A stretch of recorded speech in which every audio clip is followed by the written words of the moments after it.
Welcome everybody to the Secret Comics Presents Indiegogo. This book is written by me, Nasser Rabadi, and drawn by the fantastic Jason Robinson. Our book contains 4 horror stories: Charlie Finds a Friend, There's Nothing to Be Scared of, Don't Open the Box, and A Knife in Darkness. For this relaunch, we've also extended our comic book from 20 pages to 22 pages, with the potential to add some behind-the-scenes extras if we hit our stretch goals. Order today and discover what terrors are lurking within.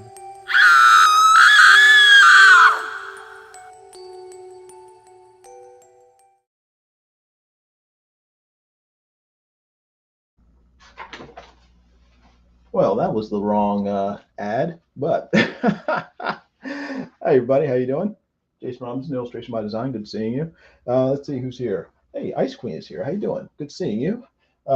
Margot is here, the famous Margot. She says, "Good morning, Jimmy. Morning, Caroline." Margot, today I have placed your readings of Harry Potter on a flash drive, and I will probably be mailing it out to my niece on Monday. So thank you again for doing that. It sounds really cool, and I'm sure she will love it. So I really appreciate it.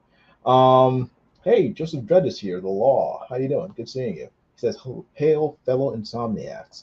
Well, as you just saw, that was an ad for Secret Comics Presents, and I'm selling copies of the book for 25% off through New Year's Day. So if you're interested in getting a copy of it, you can click the link pinned to the top of the chat up there, or it's also down below in the description. You can also get it there. Oh, hold on 1 second, I forgot. Wait. There we go. There's a little banner to remind everybody about the sale, and also to please hit the like button if you would. Every time I go to a live stream, I always have to remind people, even if it's not my own live streams, other people's live streams, I'll see like 100 people in the chat and only 2 likes. I don't understand why people don't hit the like button. Hit the like button if you would. I greatly appreciate it. It would help the channel immensely. So please hit the like button. Make sure to subscribe if you haven't already subscribed, because I'm trying to get to 1,000 subs. I'm only 27 subs away from hitting 1,000 subs. I'm that close, that close, that close. So if you haven't subscribed already, please subscribe to my YouTube channel. It would be a great help to me. And it'll get me that much closer to being able to be monetized and making a gazillion dollars, just like all the other big YouTubers out there who have a gazillion subscribers. So journey of 1,000 miles starts with one step. First step, getting to 1,000 subs. So subscribe if you haven't already done so. I'd appreciate it. Also, make sure to hit the like button, subscribe, hit the bell for notifications of future videos, because I will make future videos, God willing, if I don't get hit by a meteorite or fall off a tall building for some strange reason, since I live in an area with no tall buildings. But on the off chance that I do, make sure to hit the bell. That made no sense, but it's early in the morning, so it doesn't matter. Let's see. Ice Queen says, what's the shipping like to UK? The shipping to UK is quite frightening. It is about $20 shipping to the UK. It's $20 shipping anywhere outside the US of A. I shipped something to Cross Comics, Rick Piper. He lives in Canada, which is next door neighbor to the United States. I shipped him a package. It cost me $70 to ship Rick Piper a package. That is insane. To mail a comic book will probably cost around $20. I would say $15 to $20, somewhere in there, because I've done it before, and I was shocked how expensive it was. It is not cheap. So I'm just giving you fair warning.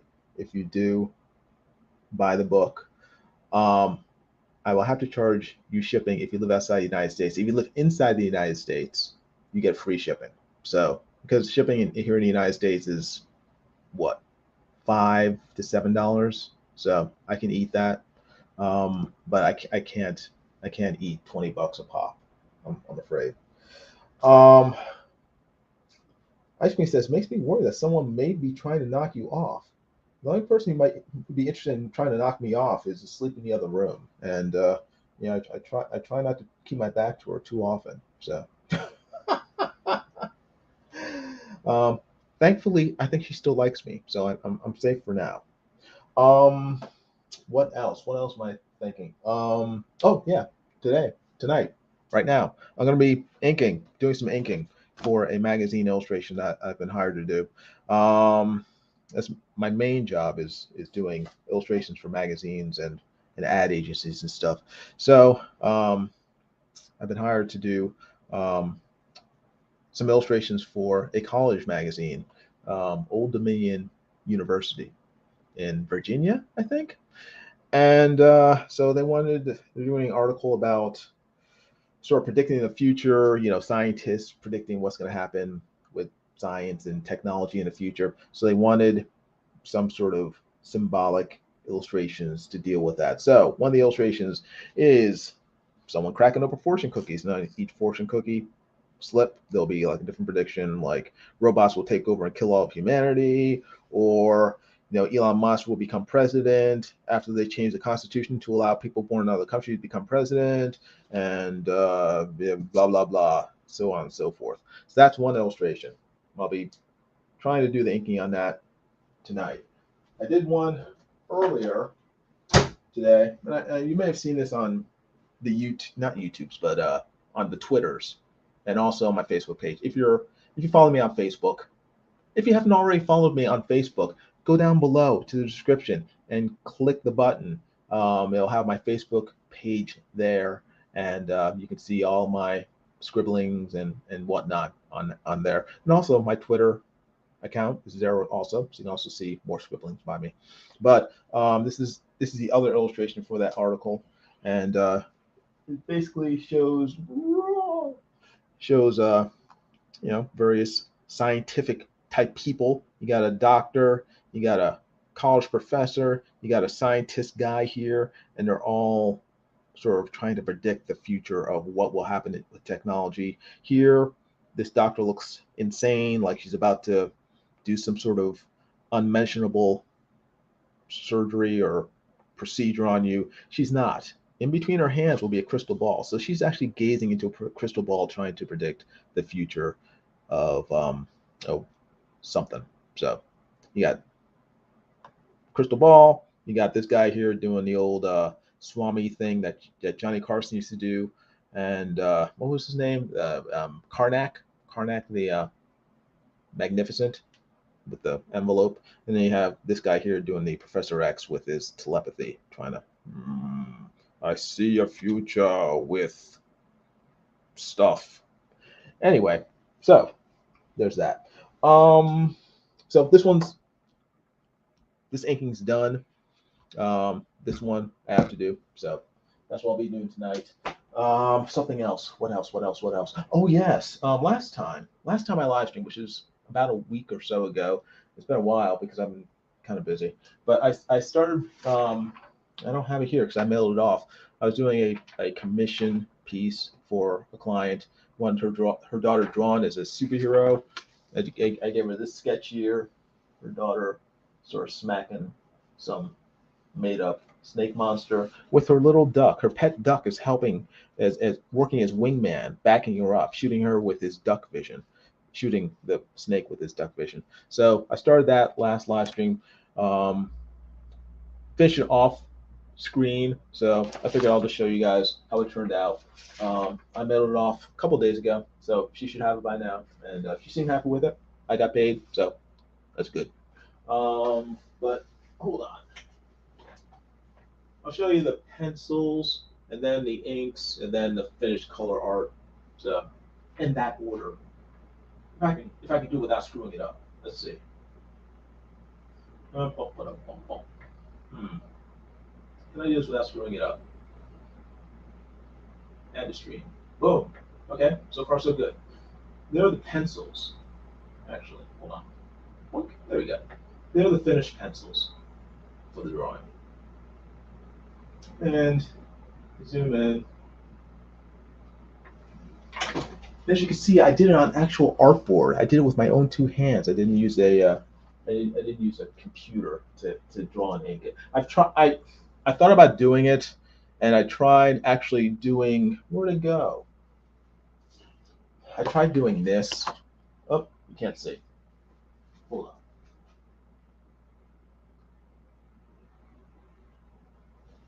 I tried doing this on the computer. I tried inking this on the computer. I sketched it on the computer, which was fine. And when I tried inking it, it was frustrating. I could not get the lines that I wanted, and it was killing me. And finally, I just said, I'm just going to do it by hand because it'll be way faster. And it was, and I just need to practice more with my computer inking, because while I'm fine with sketching on a computer and doing like really rough work on a computer like this. This is the sketch for the drawing. I did this on a computer and it came out fine. This is exactly what I wanted. But then when it came to actually inking it, for some reason, it just wasn't coming out right. The lines either came out too thick or too thin. It was hard for me to judge on the computer how it would look when it was finally printed. So I finally just gave up and just did it by hand. So I got to practice my computer inking, because right now it's just kind of, I'm not confident enough in it with it right now. But anyway, regardless, so I did the pencils by hand, and then got that done. From there, went to see if I can do this. Went to inks, like that. There are the inks right there.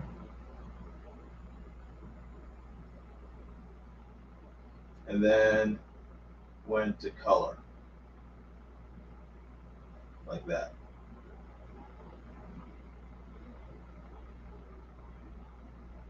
So that turned out pretty good. I've done worse, so. But yeah, so that was a fun job.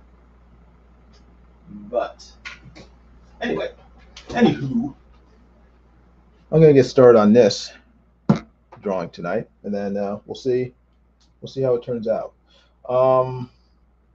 Let's see.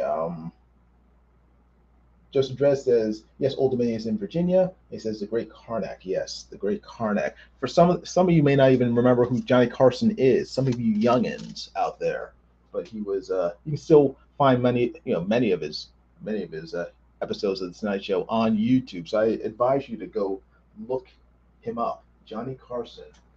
Great comedian. Great showman. All right. Now, what shall I be doing? I will be putting on some music so I can listen to it. You can listen to it. You won't have to listen to me babbling, unless you want to, for the next hour and a half, 2 hours. So, just want to thank everybody for showing up, especially the British contingency that has decided to join me tonight. I noticed that Vic was not streaming tonight. I was shocked. I was like, Vic's not streaming. This is a perfect opportunity for me to bogart his British fans and take them as my own. So I'm going to do that tonight. Don't tell Vic. But now we're gonna play some. What does Carrie call this? She calls this blitz music.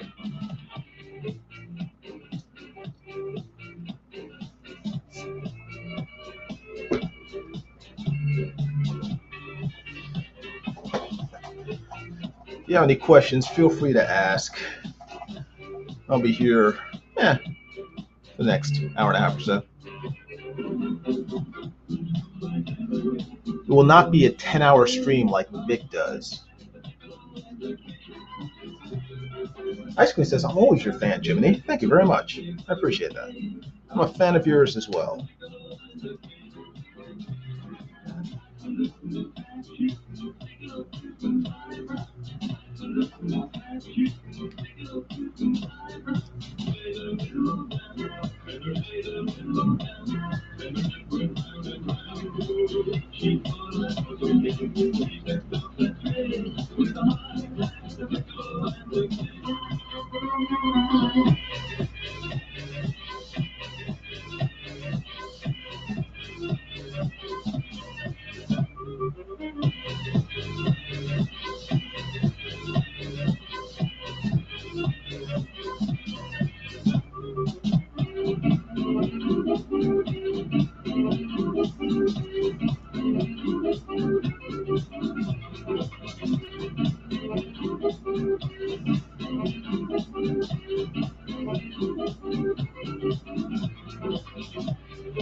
Now I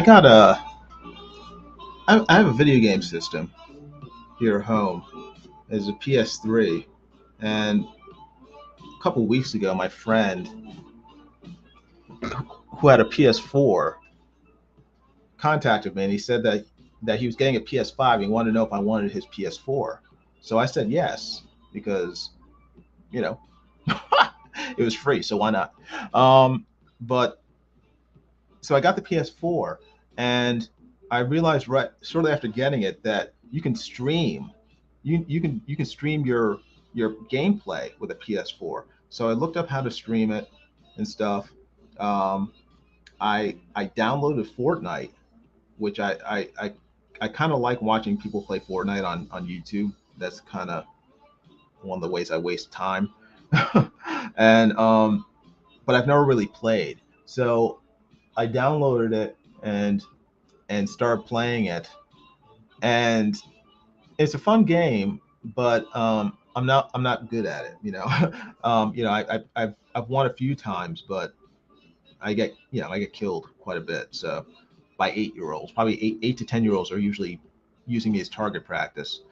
But I finally figured out how to stream my gameplay onto this channel onto YouTube. And I tried doing it today, and it worked for about 2 minutes, and then my internet connection couldn't handle it and just dropped the stream. So if you were one of the unfortunate few who saw me playing earlier today, I apologize.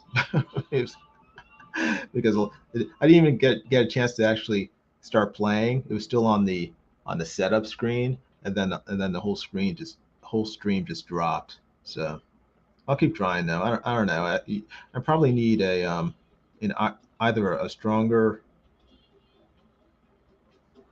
internet connection, or I need to have it directly wired to the modem, as opposed to trying to use Wi-Fi.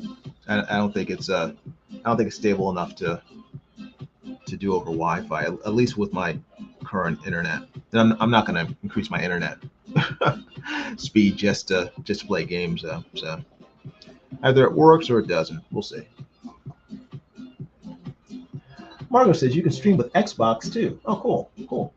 Margo says, I've never played Fortnite. I'm more of a Crash Bandicoot or Spyro fan.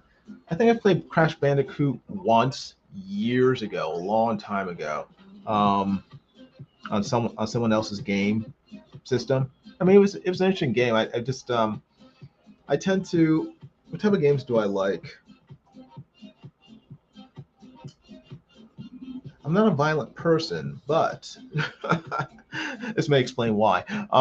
I tend to like first-person shooters, but at the same I like first-person shooters, and I like Fortnite. It's entertaining, but at the same time, I do not like. It's so weird. I'm weird. I like games where you have to stalk your enemies and are able to take time to line up a shot and then shoot them, like sniper games. I like games like that. I like games like what's that called? It's called Star Sam Fisher. The character's name is Sam Fisher. And it's just, again, it's just like a military stalking game where you're like a secret agent and you're sort of sneaking around and shooting people. I like games like that because I'm able to take time to figure out what I'm doing and plan things before I actually start taking out various opponents. But I do not like games like what are some of those games like Call of Duty or any of those like sort of war type first person games, because they're too real. I don't get a thrill. It makes me I get real anxious with realistic depictions of people shooting at me and stuff. I don't like that. So if it's a game where I can just sort of like hide in the shadows or like be like 5 miles away with a sniper rifle and just pick people off at my leisure, that I love games like that because it's very kind of calming. But games where I'm like, I'm running around or like 50 people like after me and like shooting guns at me and stuff, I'm like, no, thank you. I also like, and I like what's the other games I like? I like driving games, like racing games, but I like I like racing games where I'm able to crash into other cars and make them crash. It's weird. I think it's the video games I like are very tend to be wish fulfillment, which is very scary. Are wish fulfillment games where I can do things in the game that will get me arrested in real life, because when I'm driving, in my head, I'm probably not the nicest person towards the people who are really bad drivers or going 20 miles per hour in a 50-mile-per-hour zone in my head. So that's probably why I like those type of games.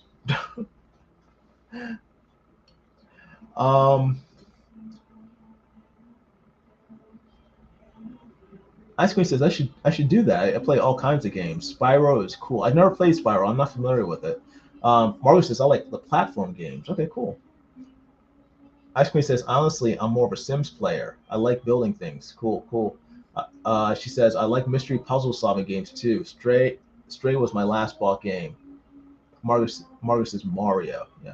I also love the what's it called? This one with the he's not an archaeologist. He's like a thief. Where he it's like a third person game where you're like behind him the whole time and he's running around. It's like Indiana Jones, but he's a thief, and he has like they just made a movie about a terrible movie starring the guy who plays Spider-Man. Who's the kid who plays Spider-Man now? He's dating Zendaya. But they made a movie, Drake's Fortune. No, his name's Nathan Drake. What's that game called? Uncharted. I love the Uncharted games because they're a combination of puzzle games and sort of like third-person shooters. I love that. That's probably my favorite game series. And unfortunately, it's ended. But Margaret says, you've never played Spyro? I've never heard of it until now. So, no, I have not played it.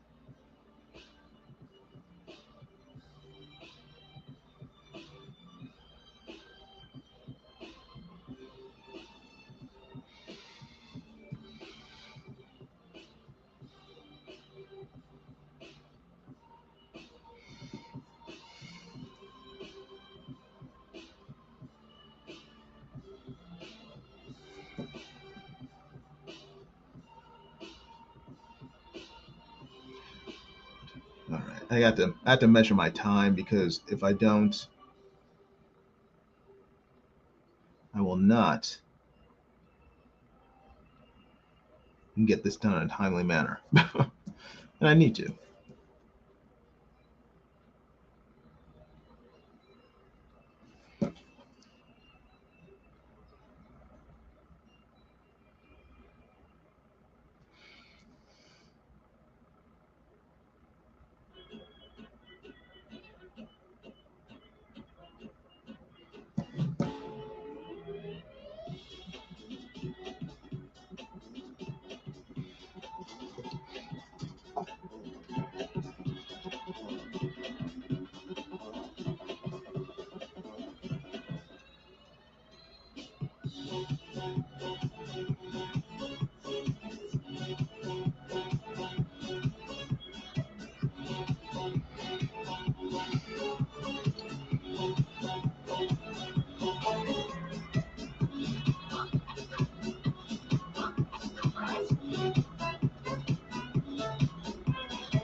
Humphrey Bear is here. How you doing, Humphrey Bear? Good seeing you.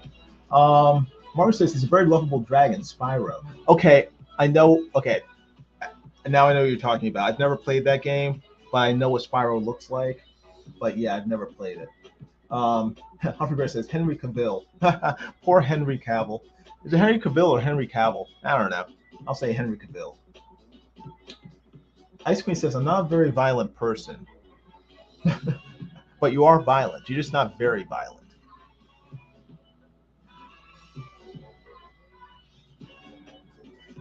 Yeah, poor Henry Cavill. He is now no longer Superman, which is very sad. He just resigned from The Witcher because they were screwing up that franchise, and DC promised that they would bring him back as Superman. They brought him back at the end of Black Adam, only to have James Gunn flip the script on him and tell him that nope, after all that, we're not gonna need you anymore, Superman.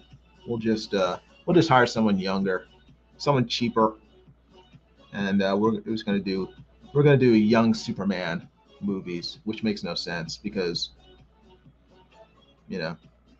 nobody wants to see the adventures of Clark Kent when he's not Superman. I mean, didn't they have a whole series about that? Smallville. You don't need to see that again. But I mean, ideally, he would go on to become the new James Bond.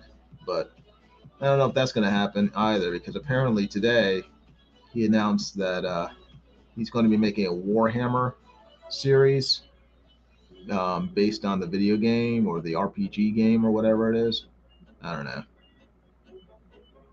I'm not into RPG games, so it kind of sounds boring to me. But I know Henry Cavill's into it, so maybe he'll find a way to make it interesting. Apparently, he's doing it with Amazon or through Amazon or something like that. Humphrey Bear says, I'm good. I'm glad to hear it, Humphrey Bear. I'm glad to hear that you're good. Margaret says they messed up the Witcher storyline. I'm upset at him leaving. She has a smiley face back and knows that in real life she is fuming. I know that Margot has the rage of 20,000 Scots raging within her right now at the thought of Henry Cavill leaving The Witcher. But good news, Margot. They're going to have Chris Hemsworth, lesser talented brother, taking his place. So it'll be almost the same thing. No, I'm not. I'm kidding. What's his name? Liam Hemsworth? I'm trying to think of a good movie Liam Hemsworth has been in, or something good that Liam Hemsworth has starred in, and nothing comes to mind. So I don't have hopes for The Witcher going forth. I didn't watch it, but I did appreciate Henry Cavill's commitment to it and his appreciation for for staying true to the source material, something that Hollywood seems to be allergic to, unfortunately.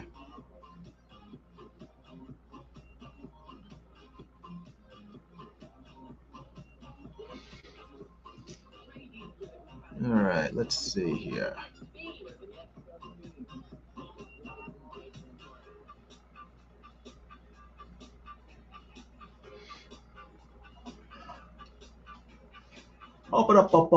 Joseph Dress says, I watched Smallville TV series. Good. It was a good series. There were good parts to it. The acting was pretty good. Michael Rosenbaum was awesome in it. What's the other guy's name? The guy who plays Superman. Can't remember, which is terrible because he was pretty good in it too. Boom. The girl who played Lana Lane was very good in it. Boom. Except one thing I never liked, I did not like the fact that she wasn't a redhead like she is in the comics. Never liked that because I like sticking to the source material. But regardless, she was still good in it. Lois Lane was good in it. I hated Chloe. Chloe was garbage in Smallville. Pete Ross was annoying in Smallville. Let's see. Oh, love John Schneider. John Schneider was the bomb in Smallville. He was really good. So was the guy who played Lionel Luthor, John something. Great actor. He was just in Shazam, not just in. He was in Shazam movie a few years ago. What's her name? Played Martha Kent, Lana Lane from Superman 3? Superman 3, yeah. The woman who played Lana Lane in Superman 3 played Martha Kent in Smallville, which is very cool. And she's a redhead. They got it right in Superman 3.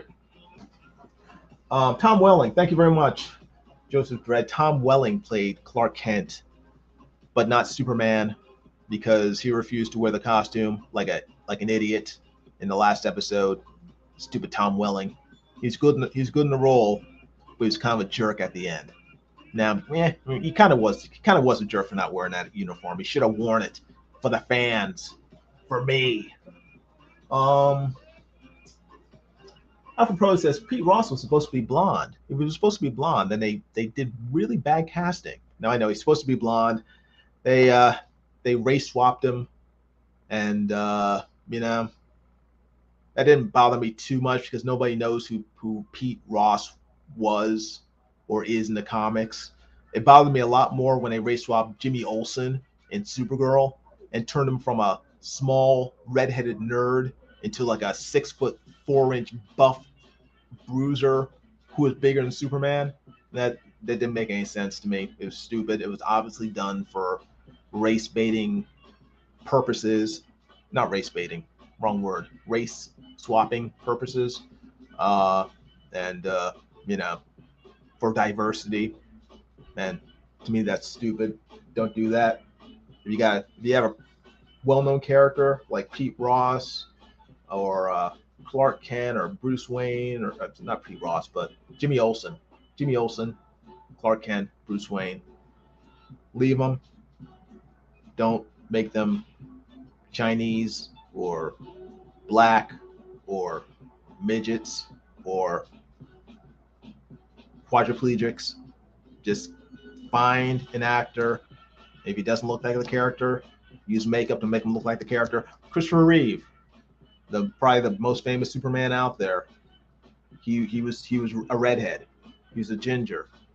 They leave him a ginger when he plays Superman? No. They dyed his hair black because that's what Superman looks like.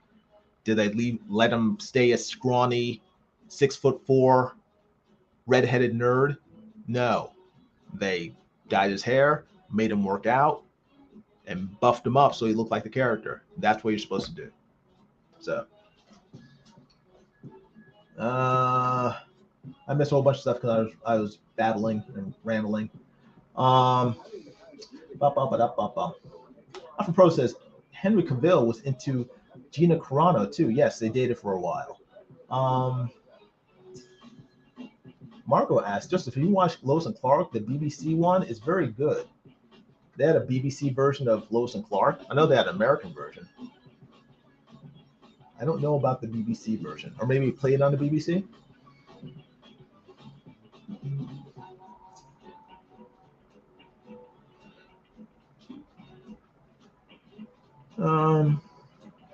What the frick?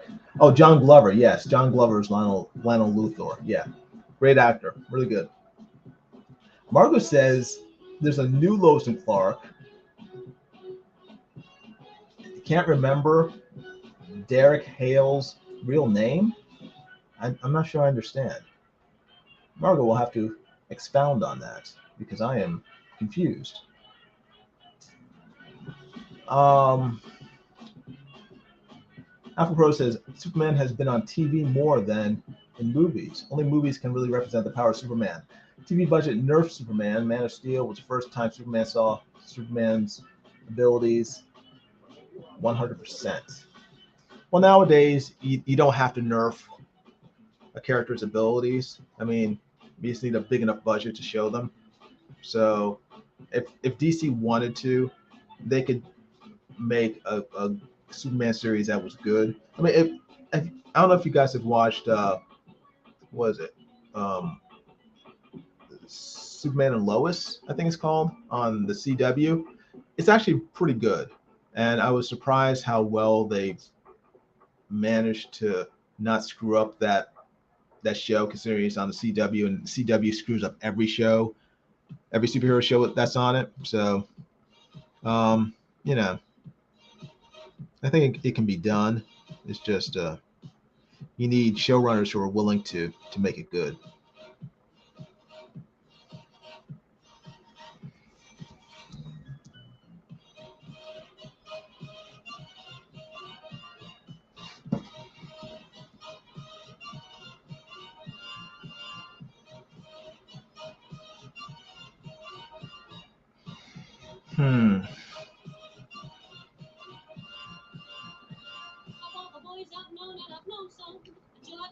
You, I was lonesome, and when you came inside, dear, my heart grew light, and this whole world seemed new to me. You're really swell, I have to admit you deserve expressions that really fit you, and so I cracked my brain hoping to explain all the things that you did to me. Papa, 𝗵𝗶𝗍, please let me explain. 𝗵𝗶𝗍 means your friend. 𝗵𝗶𝗍, again I'll explain.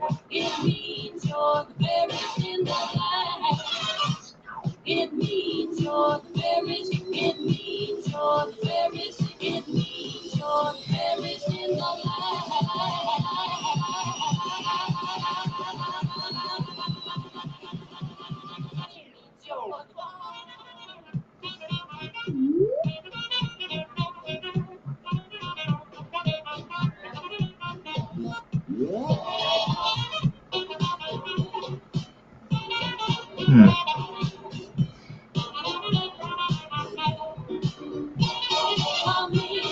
𝗵𝗶𝗍, please let me explain. 𝗵𝗶𝗍 means your friend. 𝗵𝗶𝗍, again I'll explain. It means you're the fairest in the land.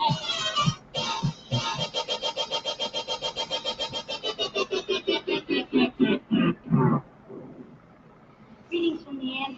I'm Patty. I'm Betsy. And I'm Laverne.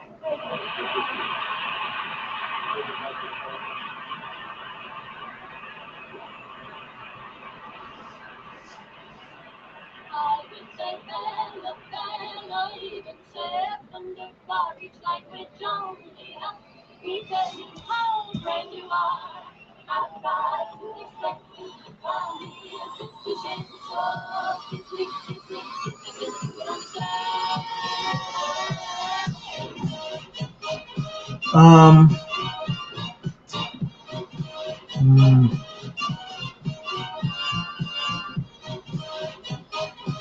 Derek Hale, Teen Wolf the series. You're talking about Superman and Lois. I never watched Teen Wolf, but I know that the guy who plays Superman was in Teen Wolf the series.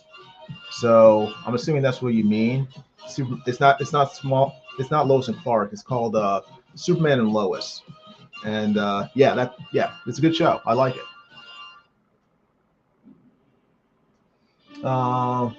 Margaret says, I'm assuming you have seen Grimm. I have not seen Grimm. I love that show. Yeah, I just never shows like Grimm and what was the other one? The one based on the fairy tales. Once Upon a Time. Is that what it's called? It never appealed to me. They seem, my wife liked it. They seem very much girl oriented. And it didn't appeal to me. So it's just kind of like a reimagining of classic children's fairy tales. It's it's interesting, but it's not something that I would, a lot of silly romance stuff. Well, I don't know. A little too Twilight for me. A little too Twilight. Ice Queen says, I love Grimm. Finally, something you guys bear talking about, I understand. Well, at least Margot understands it. I kind of understand it, but I'm just not into it. See, Guy from Red Bank says, what's grim? See, guys aren't into that stuff.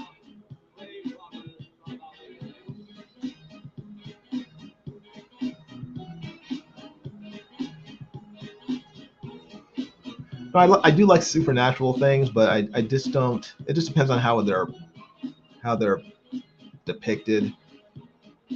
So, like I said, I think Grimm and Once Upon a Time were sort of oriented towards women more than anything else. Very romanticized versions of those characters.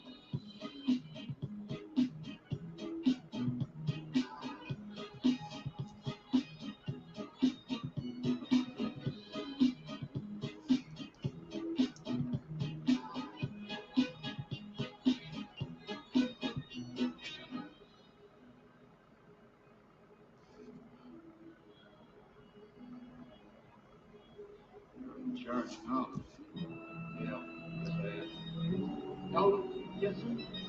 Back up the car and down the radio. No corner, you gotta make another trip. Joseph Dress says, I need to go to bed. I'm starting to fade. Good night, all. Hey, Judge Dredd, you have a good night. Thanks for hanging out. I appreciate it. You need your 4-hour sleep before you can go out and start banging heads tomorrow. So you take care. Margaret says, Once Upon a Time is very good. Cool. Margaret says, it was my dad that recommended Grimm to me. I'm sure, yeah. I'm sure that he thought you would like it. And he was right. But yeah, my wife watched those shows. I tried watching them, but I'm just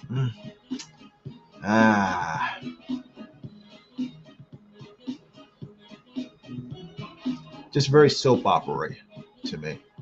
And I like soap operas somewhat, but you know, I kind of outgrew them. When I was a kid, I loved soap operas. I used to, oh my gosh. When I was a kid, when I was in college, I remember every day at like 3 o'clock, half my dorm would get together in someone's room. We'd watch General Hospital.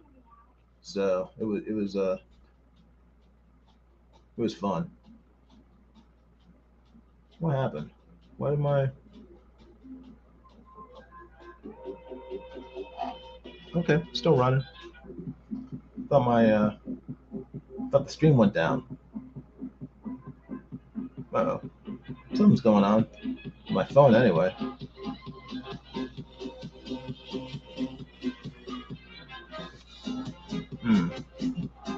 Still not working. Let's see. Oh, dang, nabbit. Come on. There we go.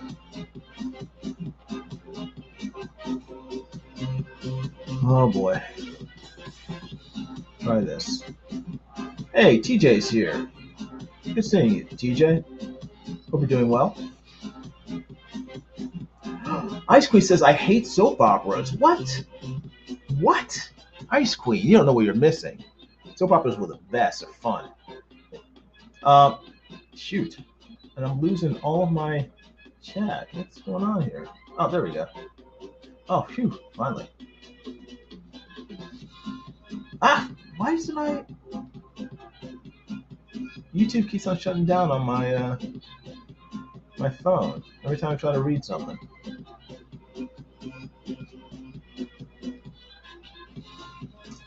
Let's see. All right, there we go. All right, let's see.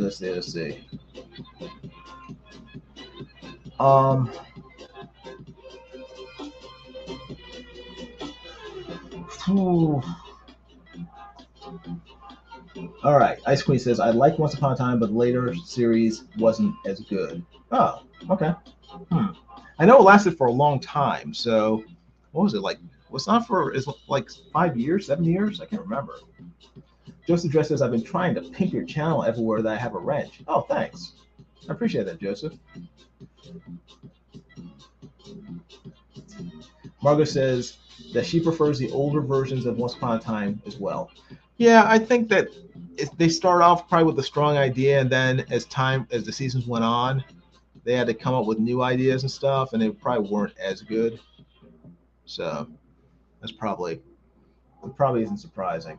I'm surprised that Ice Queen doesn't like soap, or she hates soap operas, because Once Upon a Time seemed like a soap opera to me. Guy from Red Bank says, because people love this Grimm show in this chat, I want to ban everything you guys like. So Grimm is a banned word. Okay. Margot says, I've never seen General Hospital. It's an American soap opera, very famous, been around for a long time. I started watching it when I was probably 10. So it's been around a long time. Been around a long time.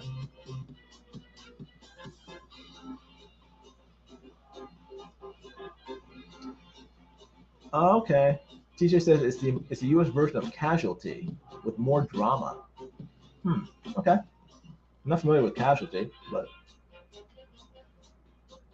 Margaret says, I don't watch any British soaps either. My sister watches all of them. Huh.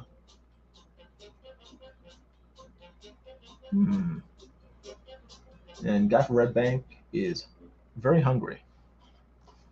Should probably feed yourself.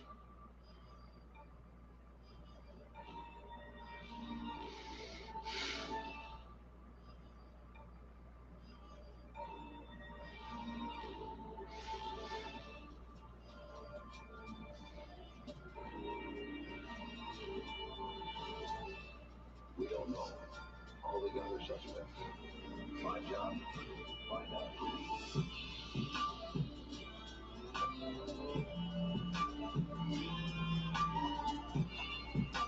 Ice Queen says, okay, maybe I just don't like realistic soap operas. Fantasy ones and the Korean mystery ones are great.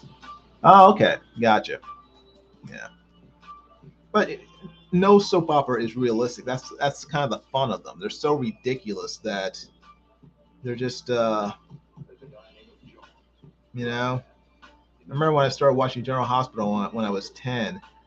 It was during the Ice Princess saga, and they were trying to find, I think, this famous gem called the Ice Princess, and there was a blonde woman named Laura, and then her boyfriend, what's his name? Luke and Laura Spencer, and this is before they got married. Luke Spencer and Laura, whatever her last name was, and Laura was some blonde chick. Luke was some guy with an afro. He was white, but it was the late 70s, early 80s, so guys had afros, they had perms, and they're running around trying to find this famous diamond called the Ice Princess. And it turns out throughout the mystery that Laura, this blonde chick, is she's like an ancient Aztec princess herself. I'm like, what? She's not. This girl's not Aztec. I mean, she's whiter than Wonder Bread. It was so funny, but that was part of the fun of soap operas. They're so ridiculous that you just sort of like go with it. You know, doesn't matter how nonsensical they are. That's part of the fun. Seeing to the dog Muppets. Be right back, says Margo. Okay. Ice Queen says, real life is depressing enough. Why try to make people feel even worse? Yeah, but I don't think soap operas, they don't do that to me anyway, because I don't find them realistic at all. I find them just sort of silly entertainment. Guy from Redback says, here's a show that no one ever heard of, GVE. I don't know what GVE is. So is that, I don't know. I probably haven't heard of 99.9% of the TV shows in existence. So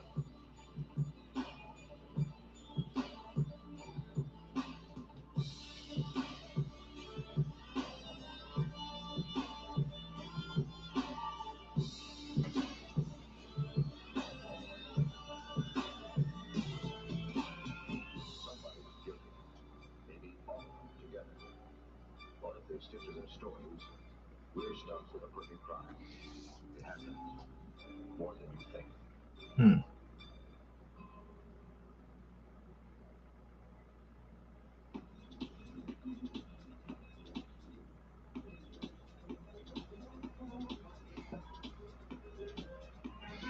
Hmm.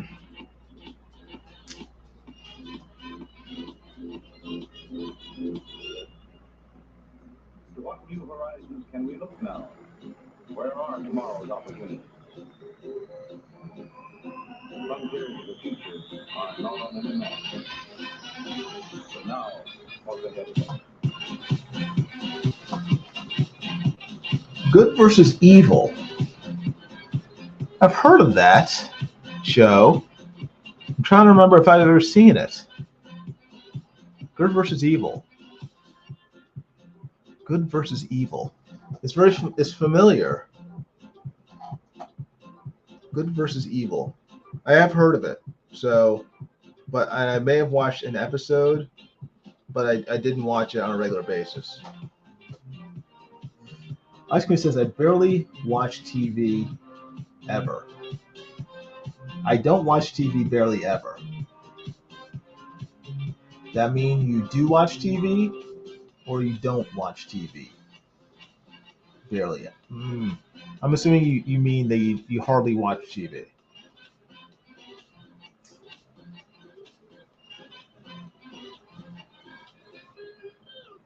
Ice Cream says, I think I did watch that though, Guy. Did it have David Tennant in it? That wasn't good versus Evil. That was what was that? That was the one where he was the devil, and then the other guy was an angel, and they were frenemies. They were friends, but they were on opposite sides. I don't think that was Good versus Evil. Good Omens. Good Omens. Thank you very much. Yes. Yeah, that was good, Margot. Yeah. Michael Sheen and was it Michael Sheen? It wasn't Michael Sheen. It was the other Sheen. Because Michael Sheen wasn't Michael Sheen in Man of Steel. He played Zod. It was David Tennant and the guy. I mean the werewolf from the Underworld series. Can't remember his name. Maybe is that Michael Sheen? Who's the guy from Man of Steel who played Zod? I thought his name was Michael Sheen. Michael Shannon? Michael Shannon, maybe. Maybe his name was Michael Shannon. I'm getting them mixed up. So I'll assume Man of Steel was Michael Shannon, and then this guy from Good Omens is Michael Sheen. So Lucian, yes. Yeah. Okay, so Lucian was Michael Sheen. He used to date what's her name? Everyone is what's her name or what's his name to me now because I can never remember anyone's name. The girl from the Notebook. She also played Christine from the Doctor Strange movies. Regardless, he used to date her for a while. So.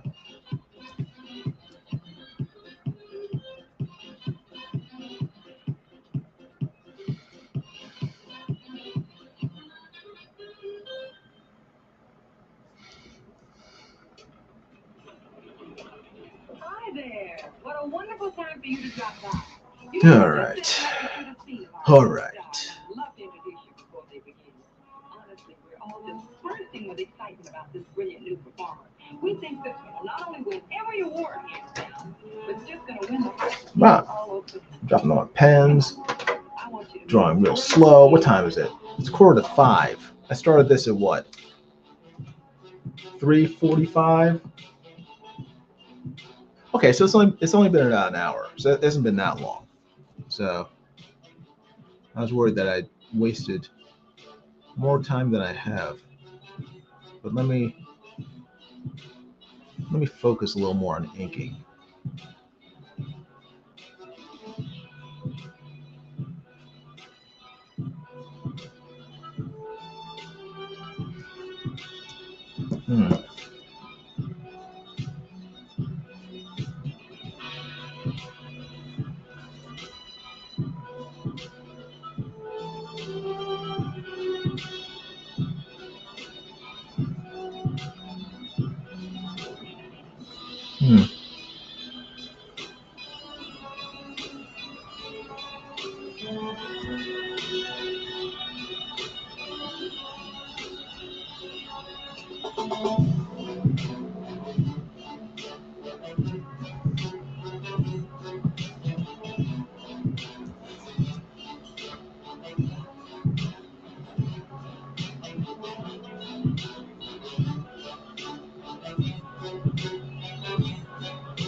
Margaret says, I keep thinking today is Sunday. All the days starting to run into each other, aren't they? Is it snowing where you are, Margot? Do you get snow during Christmas? I don't know. It's finally starting to cool down here in Florida. It's gotten under 80, so that's good. But I don't know. Keep hoping for weather in the 60s and 50s, but so far, no good.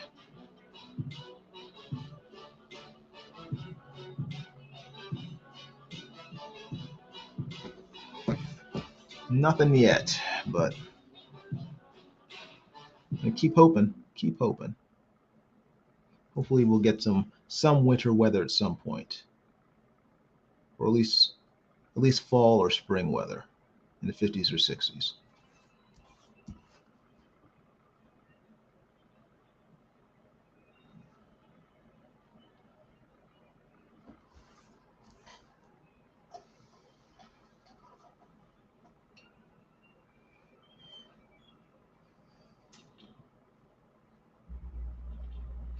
Ice Queen says the 1999 TV show guy.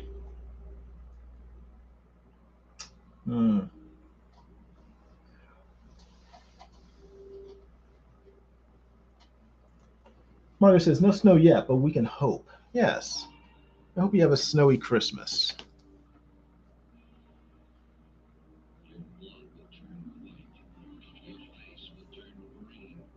It's one of the main reasons why I would like to eventually move.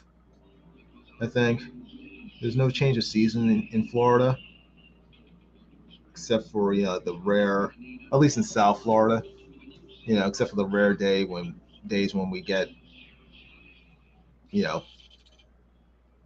weather in the 60s or 50s. But if you move to like northern Florida, you'll get change of season. I mean, you can even get snow up there sometimes.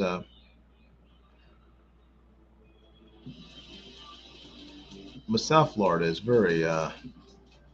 can be very monotonous weather-wise.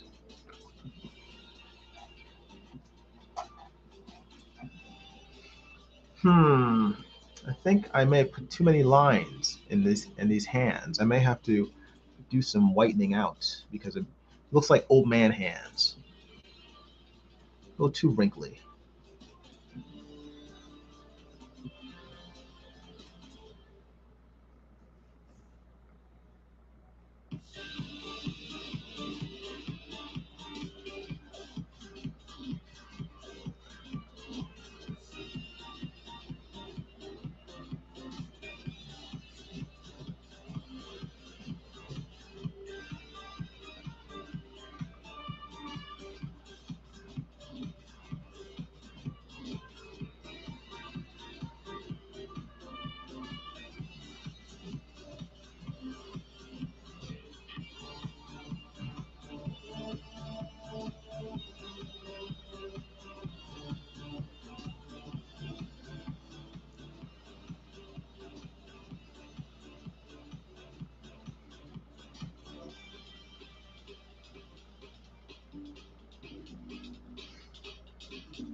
Let's see. TJ says we're -1 this morning, just icy today, which is basically 30 degrees Fahrenheit. Okay, cool. Well, be careful if you go outside. Watch out for slipping and stuff. I have a love-hate thing with snow. I love snowy weather, but I hate the dangers of snowy weather, or the headaches, the problems like freezing pipes and driving in icy weather, walking in icy weather. It's just very dangerous. So, but still, it's pretty. So, it's a trade-off.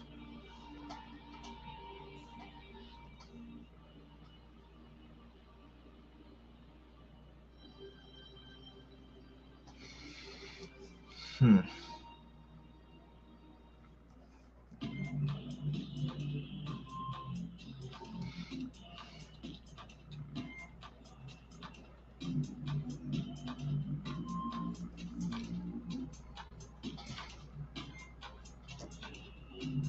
Hmm.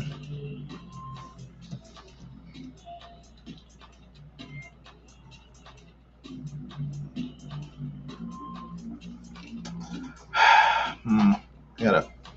I gotta practice my hands.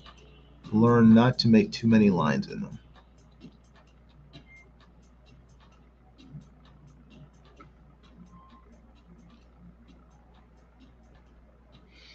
Thank you everybody for watching. I appreciate it. There's 6 people still watching. I really, really appreciate it. And it's almost 5 o'clock in the morning.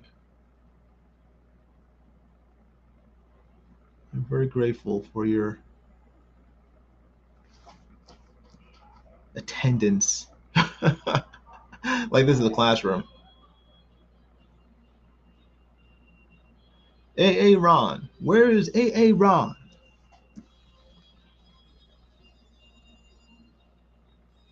Margot. Is Margot here? Where is Margot?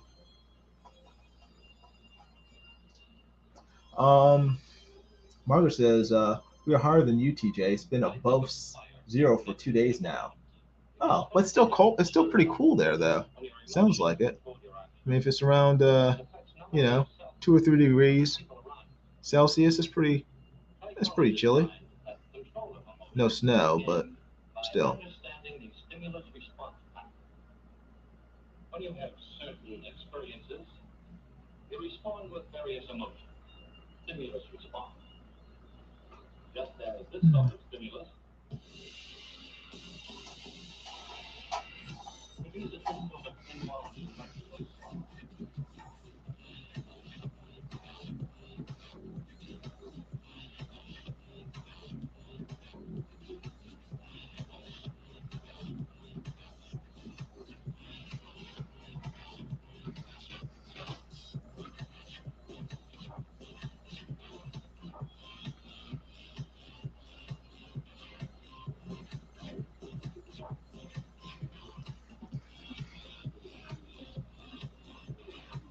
Nature endows us at first with 3 general patterns of emotional response. Rage is the response to the primary stimulus of force, something interfering with our behavior.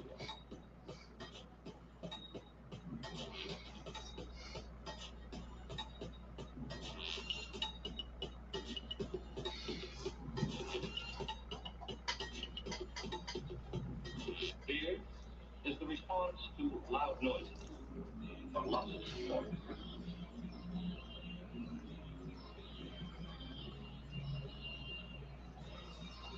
And the emotional response to love is usually the result of a show of affection or faith. And these seem to be the emotions with which we start. Oh man, Ice Queen. Hope you're feeling better. She says it was -6 degrees here the other day. Apparently, I've been sick in bed all week, so I missed it all. Wow. Well, it's probably for the best.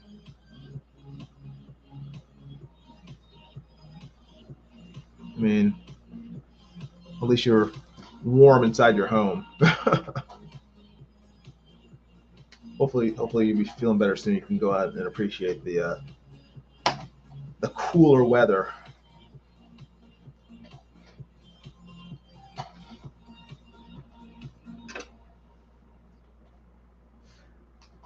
Guy from Red said, I thought those were double mushrooms, but I think it's a fortune cookie. Yes, it is.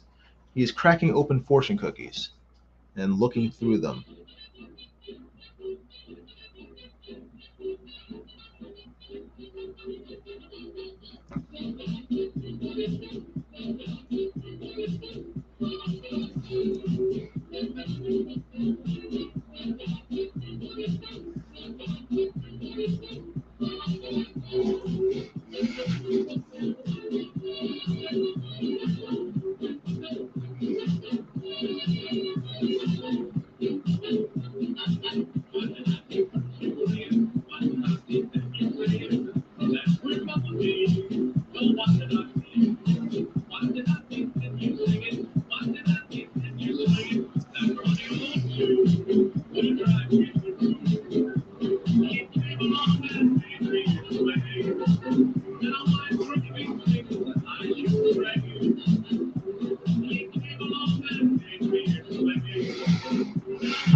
Should I freehand this? I'll freehand it. I shall freehand it. We'll do it live. Let's see.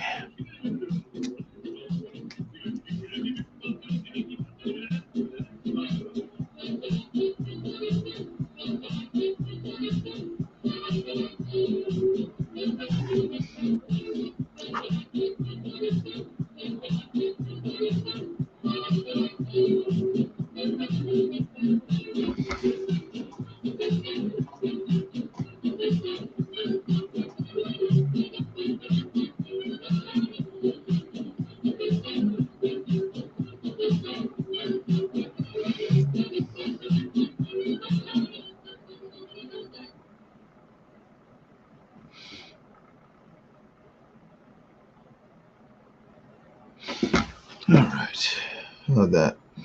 How'd that turn out? Not terrible. Not terrible.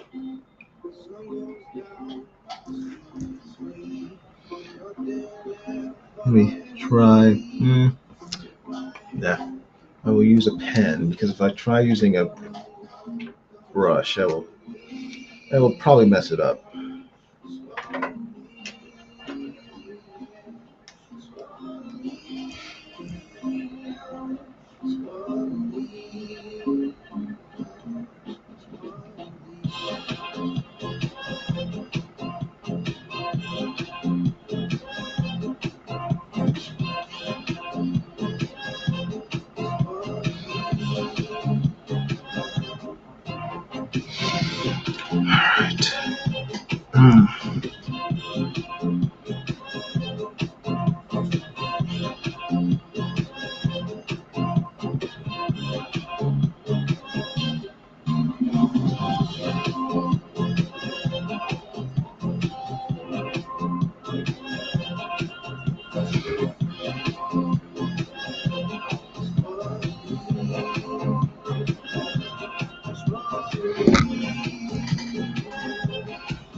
All right.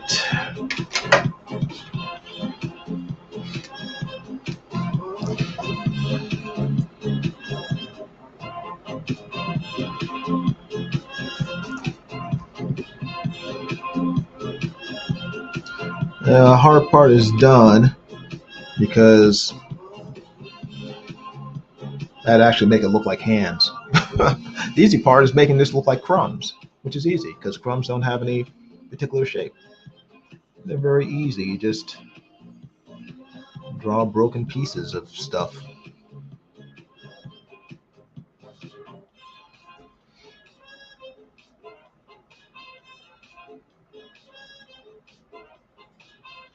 The only hard part is trying not to make them look uniform and make them look random. Oh, bum. Dr. Redbank says, and the message said, weed is bad, but kick an extraterrestrial in the kneecaps. That is where their balls are at. It probably depends on the extraterrestrial. I remember in, what was it? Star Trek, was it? Star Trek 5? The movie with Shatner and the gang. I think the aliens genitals were under its armpits, and Kirk tried kicking him in the balls. The character just laughed, and then was it Spock or McCoy told him where his privates really were, so he hit him there instead. I thought it was pretty funny. I laughed. It's a bad movie, but it's probably the best part of it.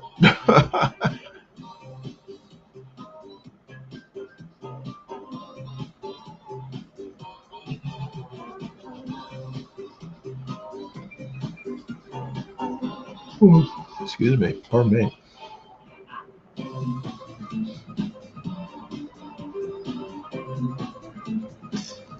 I'm working on a bunch of stuff right now. I'm working on, well, this, obviously, but also working on lettering for Brutus the Badass 2, which is currently selling on Indiegogo. And I think I may have put the link to that campaign in the description. Can't remember if I did or not, but that's currently on sale. So if you guys are interested in supporting it, please do. It's a comedy, a space comedy, kind of violent. So it may not be your cup of tea, or it may be. I don't know. But check it out. It's on Indiegogo. So I'm working on that, working on this. I have to do a drawing for my niece for Christmas. And then I also have to do character designs for a company in Europe. So all that stuff is coming all at once, which is good. Because I need the work. I need to eat. I need to pay my bills. So more work is good. So keep it coming.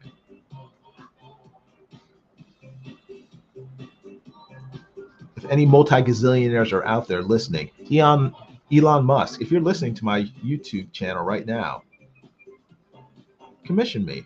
I'll be happy to draw another picture of you for a lot of money.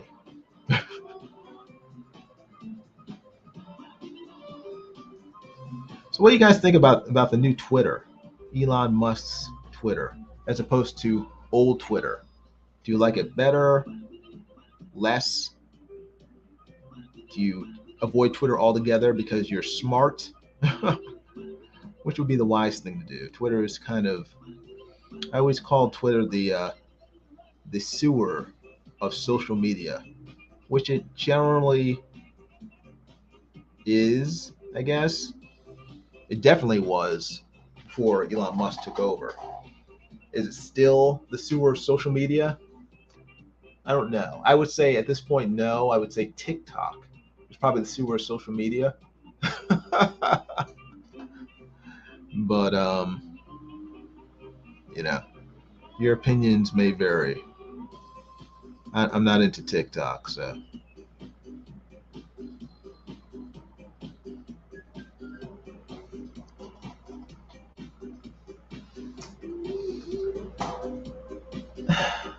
Guy from Red says, wait, Star Trek beat me to it? Dang it. Ice Queen says, I haven't noticed any difference, but I don't use it much. Okay, that's fine. I think the smart people don't use Twitter much.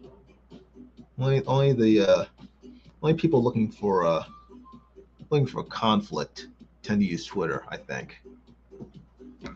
It's a very contentious platform. I like it better so far, says Guy from Red Bank. I used to stay away from Twitter.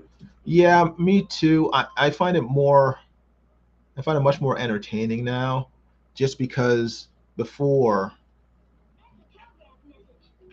you couldn't say anything that was outside of leftist dogma, or you would be I was gonna say swatted, but that's a different term. That has a different meaning. You would have been smacked down on Twitter if you said anything outside of leftist dogma. And now it's much freer. You're much more able to speak your mind without having to worry so much about being banned for a day or a week or a month or just kicked off entirely. So I think it's much better now. It's much freer now. So and one thing I find very entertaining is that Elon Musk will respond to just random people's tweets. You know, I find for some reason I find that very amusing. I like reading his responses. It's like someone's complaining about, I don't know, how comic books cost like $25 a pop, and then Elon will like jump into the chat for no reason and say, "Hey, yeah, I know."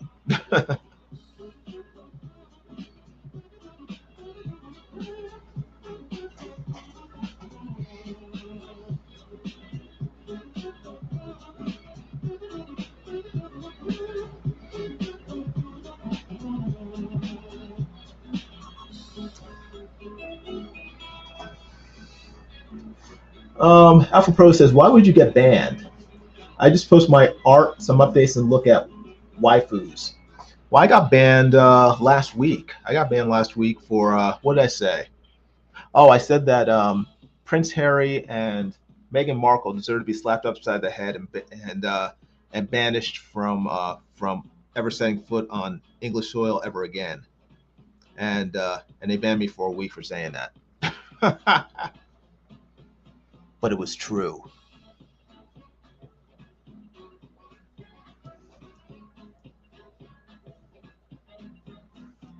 So you can still get banned on Twitter, but you know it's a lot harder now, I guess, or it's not as easy. They're not as trigger happy with their banning as they were say a month and a half ago. So that's good. It makes it much more open in terms of saying things, discussing things, talking about certain topics. You don't have to like sort of couch your words, parse your words as carefully as you may have had to do in the past. Alpha Pro says that sounds like a call to violence. What? Smacking them upside the head? Nah. Some people deserve a good smack upside the head, including Meghan Markle. So.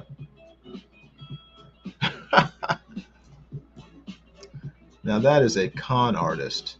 She, I don't understand. No. Oh well. It will take many psychiatrists to figure out why Prince Harry was foolish enough to marry that woman. But, and I'm not getting paid by the hour to do it, so I will leave it to them.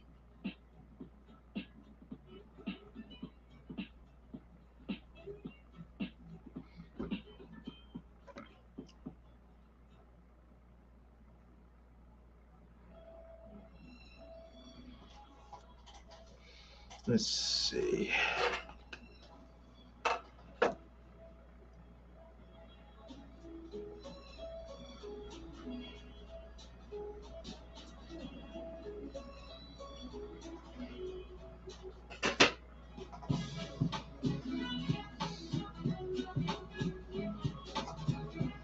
TJ says, you forgot to say in my opinion because you're entitled to your opinion.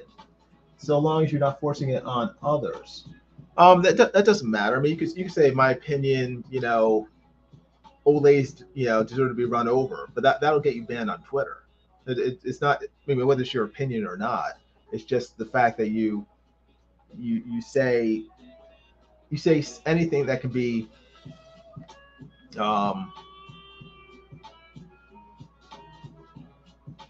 that can be assumed to be a quote unquote call to violence, even if it's silly. You know, if you tell someone to jump in the lake, you know, that could be construed as being a call to violence. Oh, you want them to drown themselves. It's like, it's an expression. And to my mind, it's saying that someone deserves to be slapped upside the head isn't a literal call to have people slap them in the head.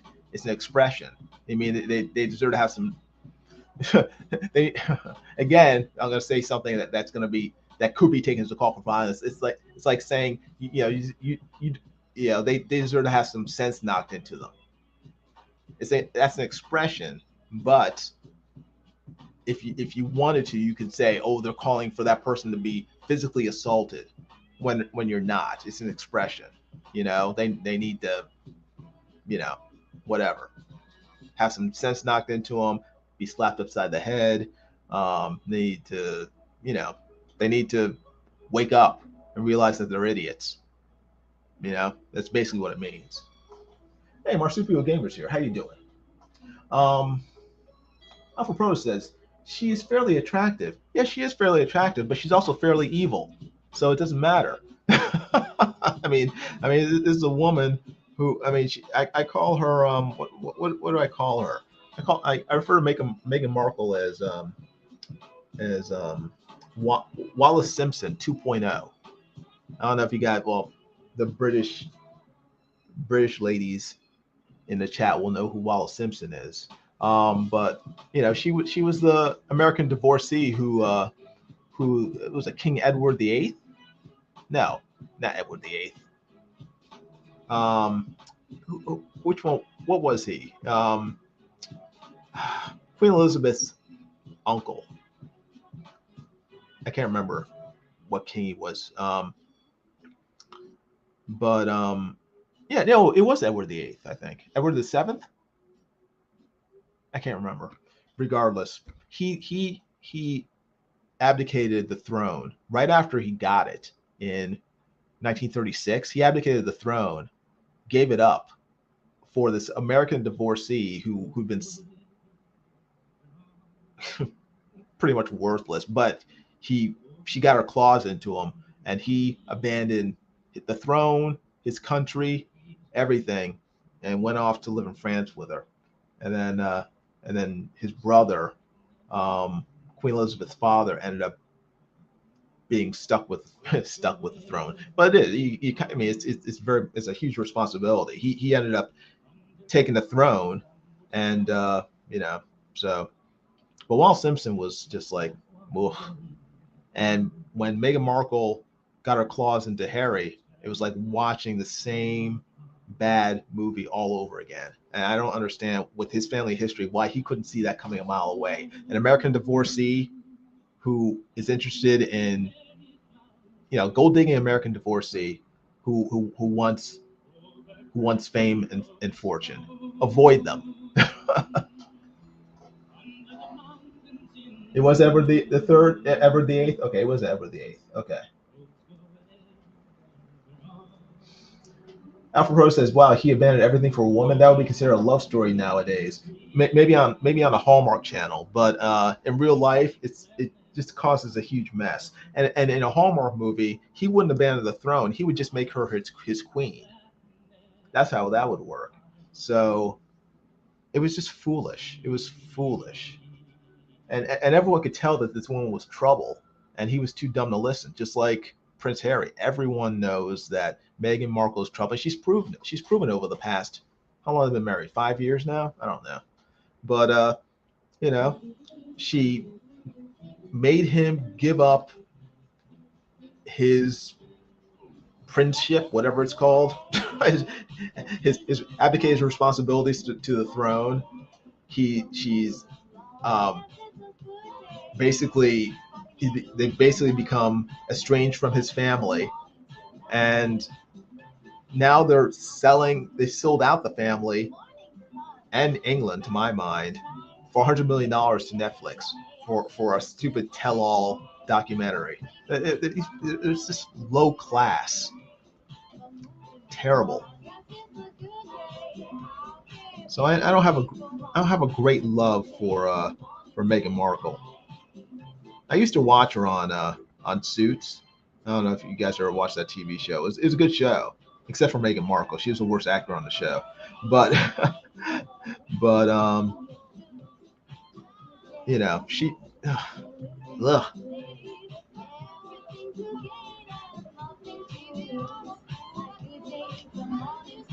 Harry could have chosen any woman on the planet, and he chose the wrong one.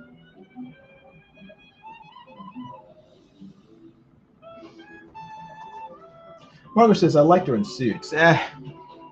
Anyone could have played that part, though. That's what I'm saying. It's like she wasn't anything. If she were not in Suits, Suits would not be any the lesser for it.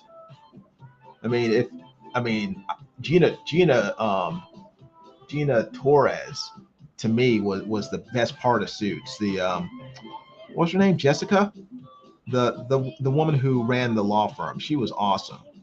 Loved her in that show. Harvey Specter, I thought, was cool on Suits. The kid, can't remember his name now. The whiz kid, who was Harvey's sidekick. He was cool. Louis Litt, he was awesome. Hilarious. Donna was cool. Everyone on the show was cool except for Meghan Markle. It was like, why is she on here? She didn't add anything to the show. The heart wants what the heart wants. Sometimes the heart wants the wrong thing, Margot. And you know, when you're frickin' Prince of England, you're second to the throne. You know, it's time you need to stop listening to your crotch and start thinking with your head. Sadly, Harry didn't do that. Marsupial Gamer says, "I liked her in Deal or No Deal." No talking. Exactly. She couldn't open that big mouth of hers. So that was about her best role ever. A role where she was completely silent and her only job was to stand there and look pretty. If only she stuck to that job.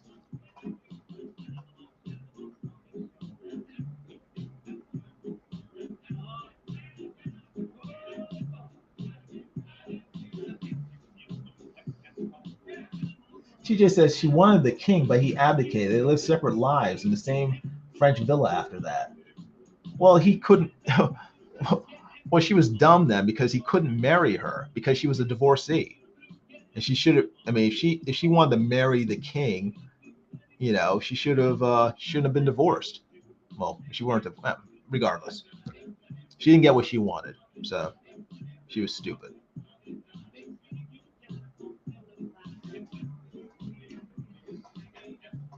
𝗙𝗵𝗏 says, "Wow, he sounds like me if I ever got a girlfriend. I hope you are smarter than Harry if you get a girlfriend, 𝗙𝗵𝗏𝗏.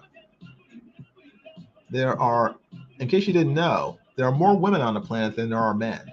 So you are in the catbird seat. You have a larger pick than women do. So choose carefully. Choose wisely."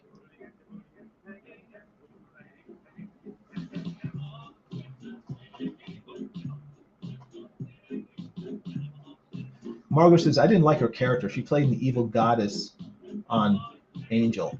Let me see. Marsupial Gamer says, "Oh shoot, YouTube censored my previous post." What post did they censor? I don't see it. Oops. There's something wrong. Let's see. Let me show this. Marsupial Gamer says, "Let's try it like this. This got yeeted by YouTube. I've seen Meghan Markle's porn. It was so. What the frick? Okay. Are you sure it was her or it wasn't like some sort of deep fake? I don't think she's done anything like that. But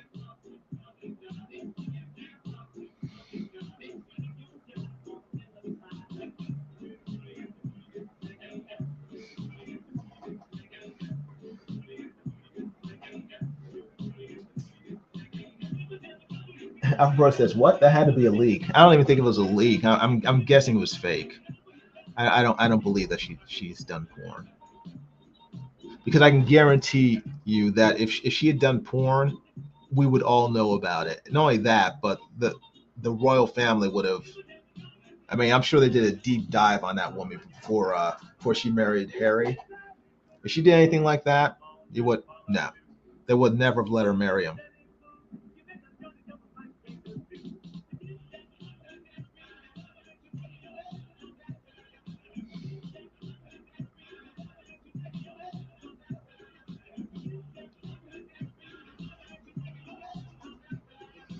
That must be how she got Harry. Well, I'm sure she has certain skills that convince Harry to take the plunge with her, but that doesn't mean that she actively did porn.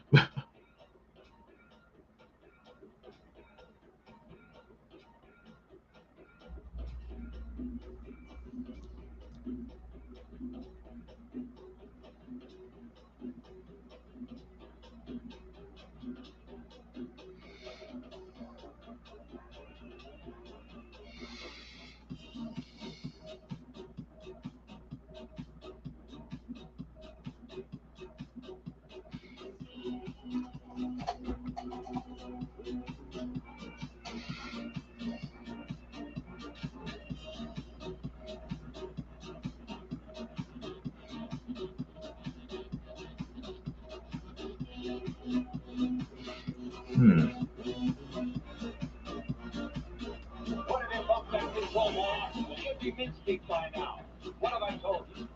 All right, I guess I wasn't thinking. You weren't thinking? You mean you'll work on engines and machinery and not thinking your own personal safety? Here, shake hands with danger.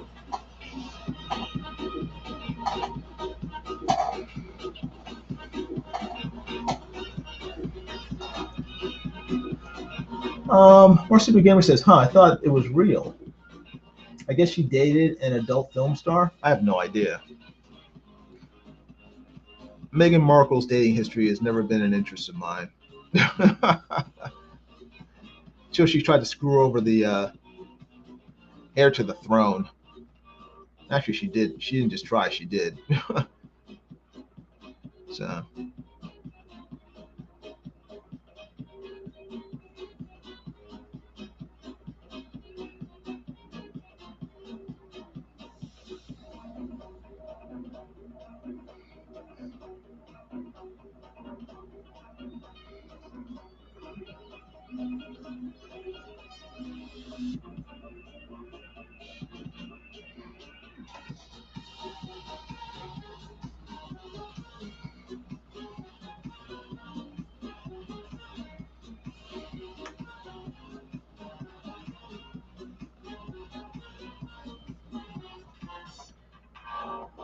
Alpha Pro says, guard your eyes and your heart, Marsupial Gamer. Did you buy any Trump NFTs? Unfortunately, no. No, I had to buy groceries this week and gas. I needed money to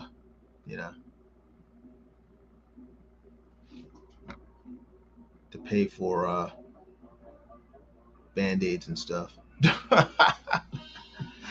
NFTs. And no, I did not spend any money on Trump NFTs. Although I find the Trump NFT thing to be funny for some reason. I don't know why. I feel like he's trolling everybody, which I find very funny.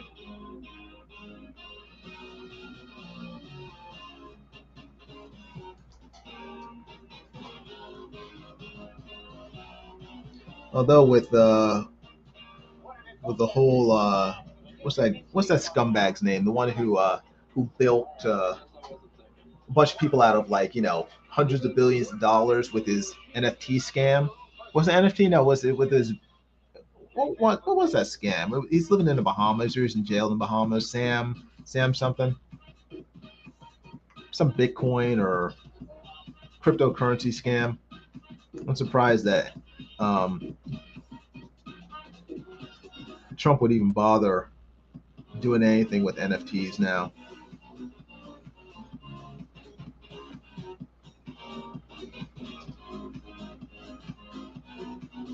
What's Bitcoin at now? Like $16 or $16,000? It's like near the bottom. Not near the bottom, but it's pretty low compared to what it was a year ago. Wasn't it?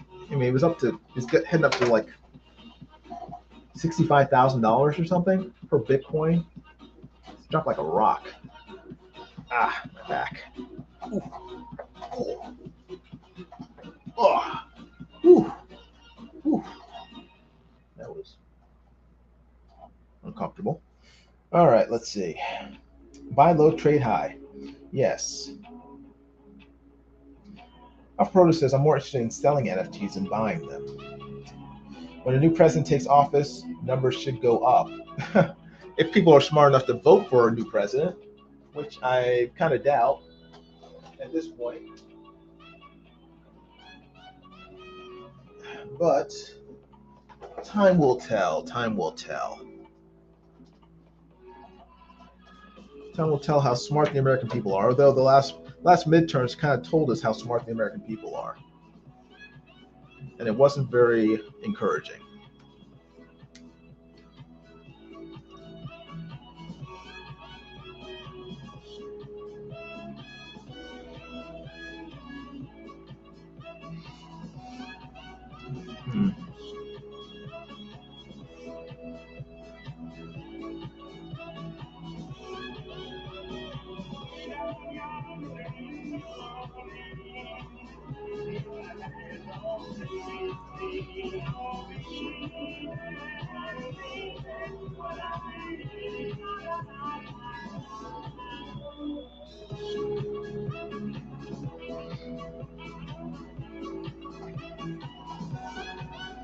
Of course, it's going to be strange paying $15 for a 20-ounce Coke. I don't know, if you go to some places in the country, you're probably already paying that, so you might be used to it already.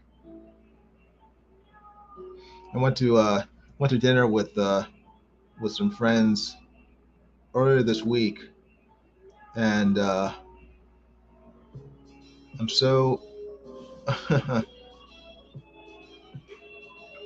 I'm so frugal, I'm so cheap that I don't buy soda at restaurants. I like soda, but I don't buy it at restaurants, because you buy a glass of soda at a restaurant, it costs $3. And whenever I look to see a price to get a soda, I look at it and I immediately in my head compare the price to how much a 2-liter bottle of Coke would cost if I just go to the grocery store and get it. And when I see that I can get a 2-liter bottle of Coke for 99 cents, and then I go to a restaurant and it costs $3.50 for a glass of soda, I'm like, no. So So I guess it's good because it keeps me from drinking too much Coke, but you know, it's kind of expensive. Coke is $2.75 at the Alamo's vending machine. Is that for a can? That's ridiculous. But you know, the Alamo is a you're talking about the actual Alamo, the fort. That's a tourist attraction, so that doesn't surprise me. I mean, if you buy a soda at say Disney World here in Florida, you're gonna be paying a lot of money. That's why you probably shouldn't eat at Disney World. You should probably eat before you go to Disney World or after you leave, rather than while you're there, because otherwise you will get ripped off.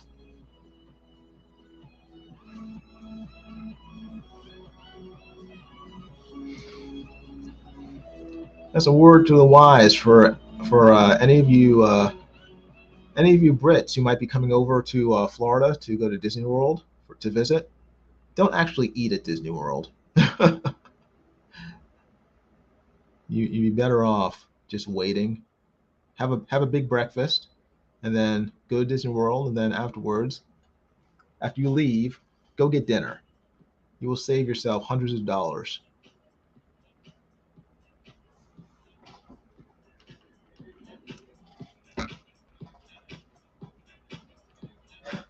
Margot calls soda fizzy juice. That's awesome. I love that. Margot says, I don't drink fizzy juice / pop. I have no idea how much it costs here. You'd probably save yourself a lot of money by not buying it, Margot. And you save your teeth as well. What's a good place to eat in the Disney World area of Florida? Any place. I mean, the whole town is filled with restaurants. So, you know, there are 1,000 different places to eat in Disney or in Orlando Kissimmee area.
Dr. Ross says, I'm asking what you suggest since you are a local. I'm not local to Disney World. I mean, I live in Florida, but Disney World is probably 3 hours away from me. So, I mean, like I said, there are tons of places to eat, but I can't think of any place in particular. Shoney's. I mean, I'm trying to think of like some chain restaurants up there. If you can find a Cracker Barrel in the area, I would go there. Very good food. So, yeah, a lot of places. Margaret says, yes, Jimmy, you must know some good places. I know generally of some chain restaurants that you might go to, but again, I'm 3 hours away, so I don't have unfortunately. If you want some good restaurants in my area, I could probably tell you, but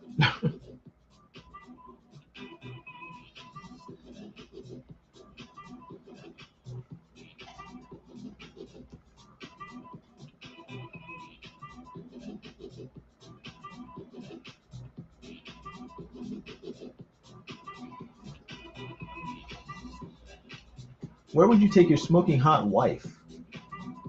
I don't know. Probably Boca Ale House. She likes going there. That's kind of a sports bar. So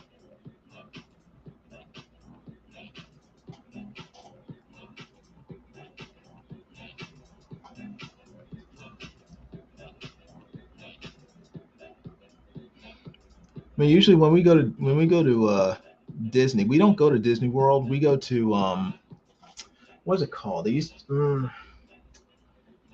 Disney Springs. Is that what it's called? It used to be called something else. I think it's called Disney Springs now. It's a part of Disney World where you don't have to pay to go in. It's free to just go in and wander around and look around. You only have to pay if you actually buy something, but to get into Disney Springs is free. We like going there because like I said, it's free. And then, we'll go to a restaurant there and, pay to eat and then leave. So it's very easy. It's as opposed to Disney World proper, where just to get in the gate, you have to pay $100 and what's the cost now to go to Disney World? $110 per person? Psh, forget that. No, thank you. No, I am not doing that. Alpha says, see, that's more like it. If I ever meet the Lesters, I will invite them there. Actually, the Lesters probably have a better idea. I think they live closer to Orlando than I do. So you may want to ask them what places to eat in the Orlando area are. They might, I mean, I don't know exactly where they live, but I know they live in Florida, North Florida. So I'm assuming closer to Orlando than me.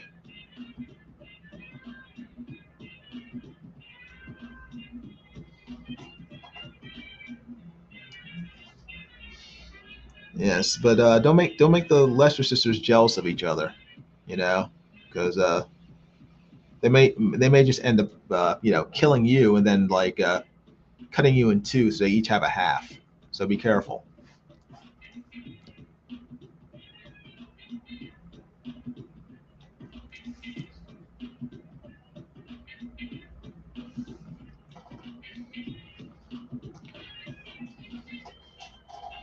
Let's see. It's getting there. It's getting there. What time is it? It's 5:40. So it's been almost 2 hours. Wow. Time has gone by fast. But I want to thank you guys because you've helped me to get this work done by forcing me to actually sit my butt down and work on it. It's kind of been sitting here mocking me for most of the day. I've been piddling at it, but I finally realized that it's like I should just live stream because that will force me to focus on getting it done, and it has. So thank you very much for your kind assistance in helping me get my work done.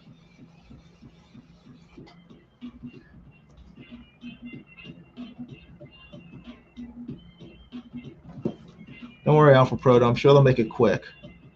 It won't make you suffer long, I'm sure.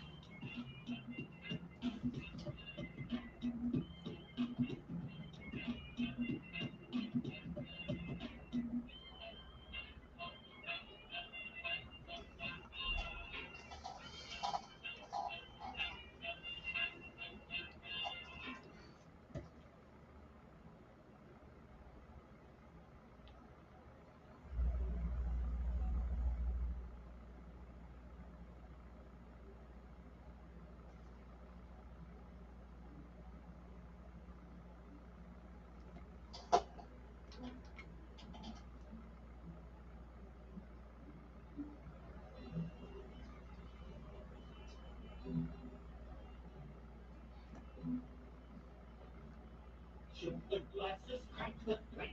That's what 𝗍𝗶𝗿𝗍 hates. That's what 𝗙𝗵𝗶𝗍𝗏 states. So carefully, carefully with the plates. Plug the knives and then the forks. Smash the bottles, burn the corks. That's what 𝗙𝗵𝗶𝗍𝗏 states. So carefully, carefully with the plates.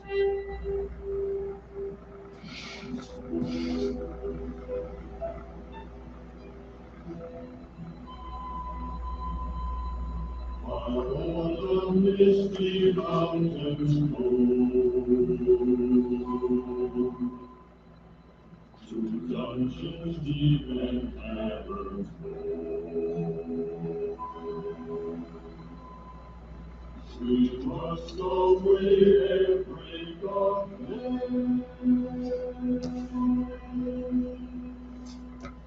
to seek the fair enchanted gold.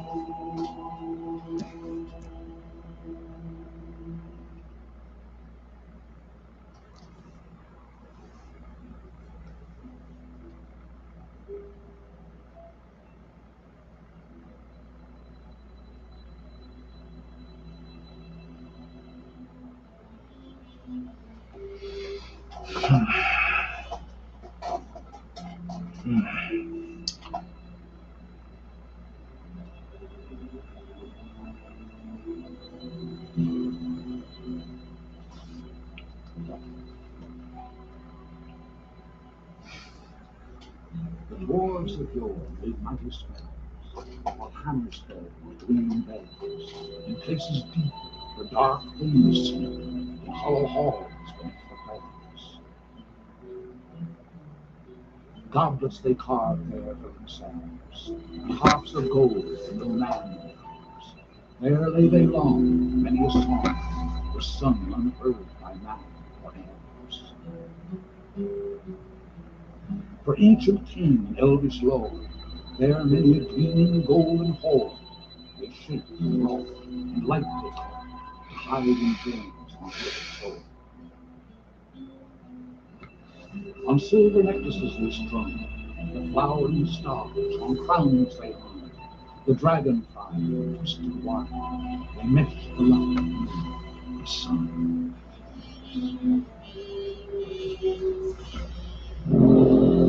The pines were roaring on the height, the winds were moaning in the night, the fire was red, it flaming spread, the trees like torches blazed with light. The bells were ringing in the day, the men looked up with faces pale. The dragon's ire, more fierce than fire, laid low their towers and houses frail. The mountains smoked beneath the moon. The dwarves, they heard the tramp of doom. They fled their hall, the dying call, beneath his feet, beneath the moon.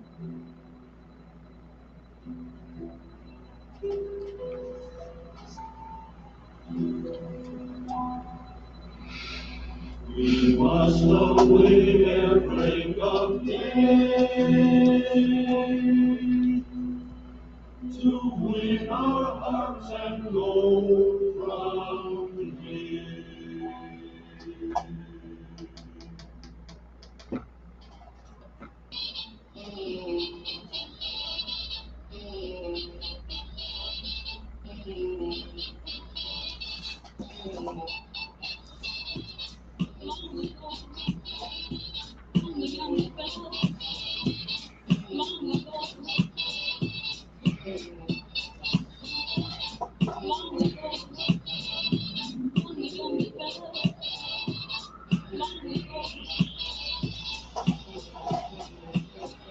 Ooh.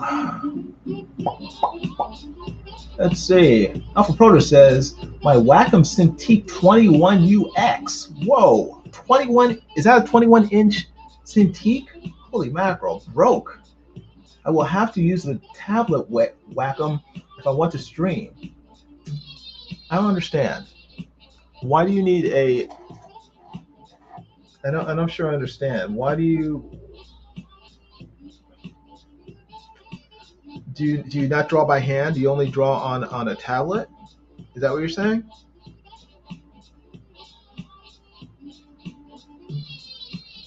Okay.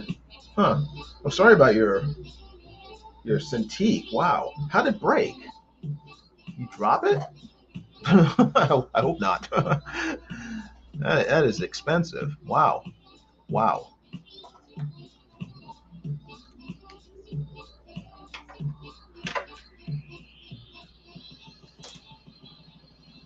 Man, I got my Cintiq for free, and I'm like terrified of breaking it.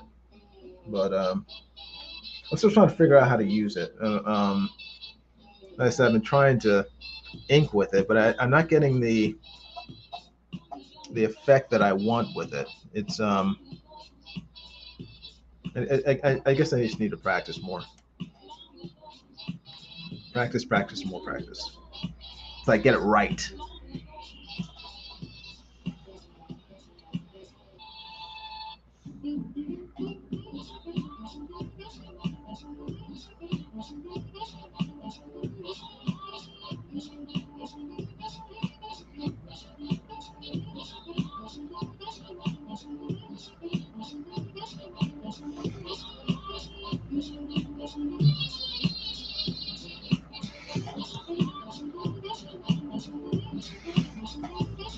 Now the idea with this is that they want this magazine. What they want is they want an illustration where there'll be a focus, and then the rest of the illustration can be a sort of background that they can fade out and put text on top of if they need to. So with this one, this is going to be a double page spread, this illustration. This is going to be right hand side, this is going to be left hand side, and basically the focus will be on the hands opening up this one fortune cookie, and then the rest of this, the crumbs and the other fortunes, are going to be background sort of noise, and they'll probably fade it back and then put text on top of it. That's what they've sort of described to me. So that's hopefully what will happen. But I'm not laying it out, so I'm just kind of, I'm not playing it by ear because I've talked to the designer about it, but that's kind of the impression that she's given me, that she, once she gets the artwork, she'll worry about fading everything back. She even told me that I don't have to put any text in this paper. She'll worry about putting these predictions on the sheets of paper. So yeah, that's what I'll do. 𝗙𝗏𝗏 says I do pixel art and animation, so I do it on computer. The screen's been going black on me for the past few weeks. Wow. Now it just stopped. Maybe the power supply. Oh man, that's terrible. That happened to me on my last monitor. I've had this monitor probably for about a year, maybe a little more than a year, my current monitor. But my previous monitor I had for a good long time, and I liked it. It was a good monitor. But over the course of probably 6 months, I would turn on the monitor and it would be black. It wouldn't turn on. And then after a second or two, then it would go on. But as time went on, those intervals between the time I turned it on and the time the screen would actually show up were getting longer and longer. So towards the end, it was taking maybe like 5 minutes between the time I turned on the monitor and the time that that it actually came on for me to look at it. So for me to be able to see it. So I realized that I need to get a new monitor, because at some point it's just not going to turn on anymore. And the day that I got my new monitor, that's the day that the screen just died completely. And I got it, it arrived just in time, and I was like, oh my gosh. But if I'd wait any longer, it's like I wouldn't be able to see anything. I wouldn't even be able to, I guess I can use my phone to like order a new monitor, but I rarely use my phone to go on the internet. So yeah, it would have been bad. So I was glad that my new monitor came just in time. 𝗪𝗶𝗏 says, good inking. Oh, thank you. But glad you like it. I'm trying to get better with my inking. But like anything else, it's just practice. I just need to practice more, do it more, and work on keeping my hand steady. That's the hardest part.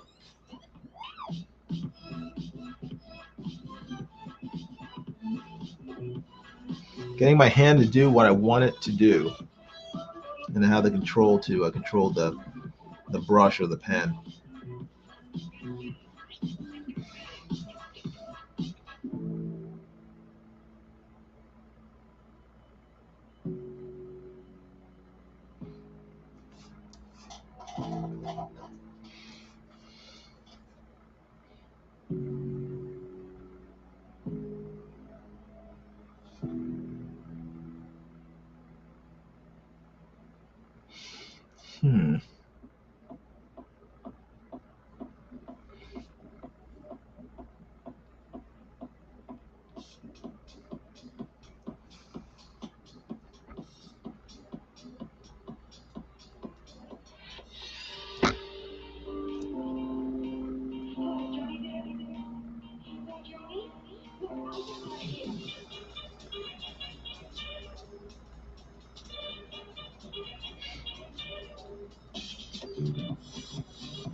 That was not good.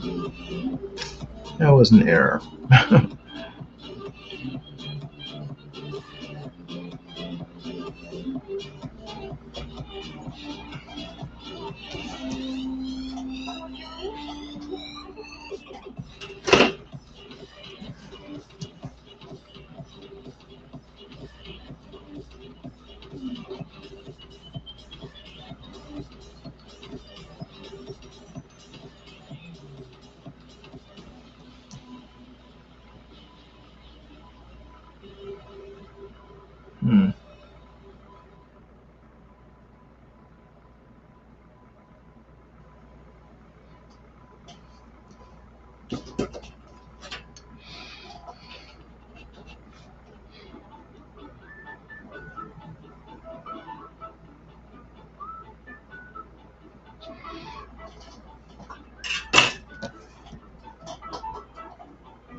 Hmm.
Any good movies coming out anytime soon?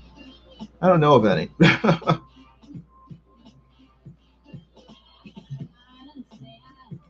If there were good movies, I might consider seeing them, but as far as I know, at least in the movie theaters, there isn't anything coming out.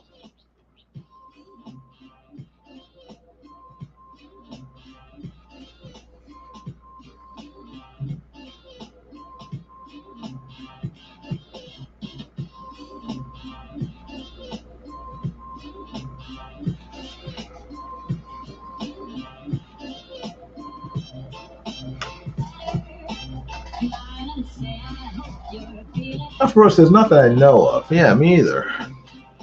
I know that the new season of Jack Reacher, not Jack Reacher, but Jack Ryan, is that it? On Amazon is coming out. So I'm kind of looking forward to that. But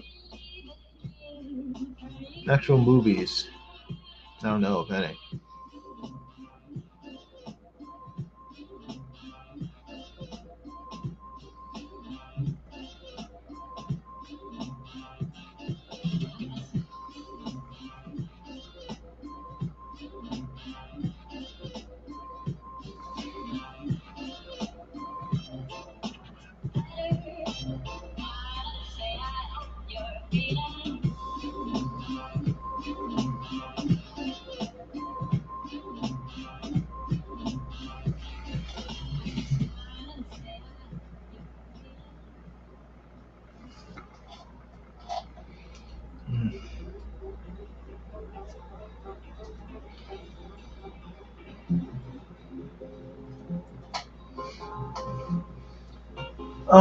TJ says, I enjoy Slumberland.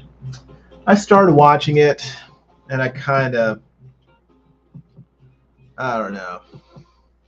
I wasn't thrilled with what I was seeing. I'm a big fan of 𝗀𝗍𝗪, the creator of Little Nemo and Slumberland. For those of you who don't know, Slumberland is based on a classic, iconic comic strip by American artist, illustrator, animator 𝗀𝗍𝗪. 𝗀𝗍𝗪 is the guy who created the first animated cartoon back in, I think, in 1915, I think, with his character Gertie the dinosaur. He did the very first animated film, or at least animated character, Gertie. And he did this cartoon called Little Nemo and Slumberland. He's very famous back at the turn of the century. And it was about a little boy who would have adventures whenever he would go to bed. You know, he would fall asleep, and then his dream world would be these crazy, almost psychedelic adventures with these characters that he was thinking of, dreaming of, and stuff. And they made an animated cartoon based on it back in the 80s. And you can actually find it on YouTube. I could post a link, or you can find, just type in Little Nemo in Slumberland cartoon. You'll find it. But they just made a remake of that story, a live action remake called Slumberland, except they turned Nemo into a girl. And Nemo's sidekick, partner in crime in his adventures, what was his name? I can't remember his name now. Pip or something like that. In the comic strip, he's a clown. He's like a little short little clown, same size as Nemo, and they're like buddies. Except Pip was he's like the same size as Nemo. He was small, like a kid. In this live action remake, they hired Jason Momoa to play this Pip character. I think his name is Pip. Anyway, they hired Jason Momoa, who's like 6'5", to play this character, and so he's towering over this little girl who's playing Nemo. And also it's weird that Nemo is. Just thinking about this movie is making me laugh, but not in a good way. They had Nemo be the daughter of a lighthouse keeper. Lighthouse keeper dies. He drowns in some sort of accident when he's off trying to save someone. And Nemo gets shipped off to live with her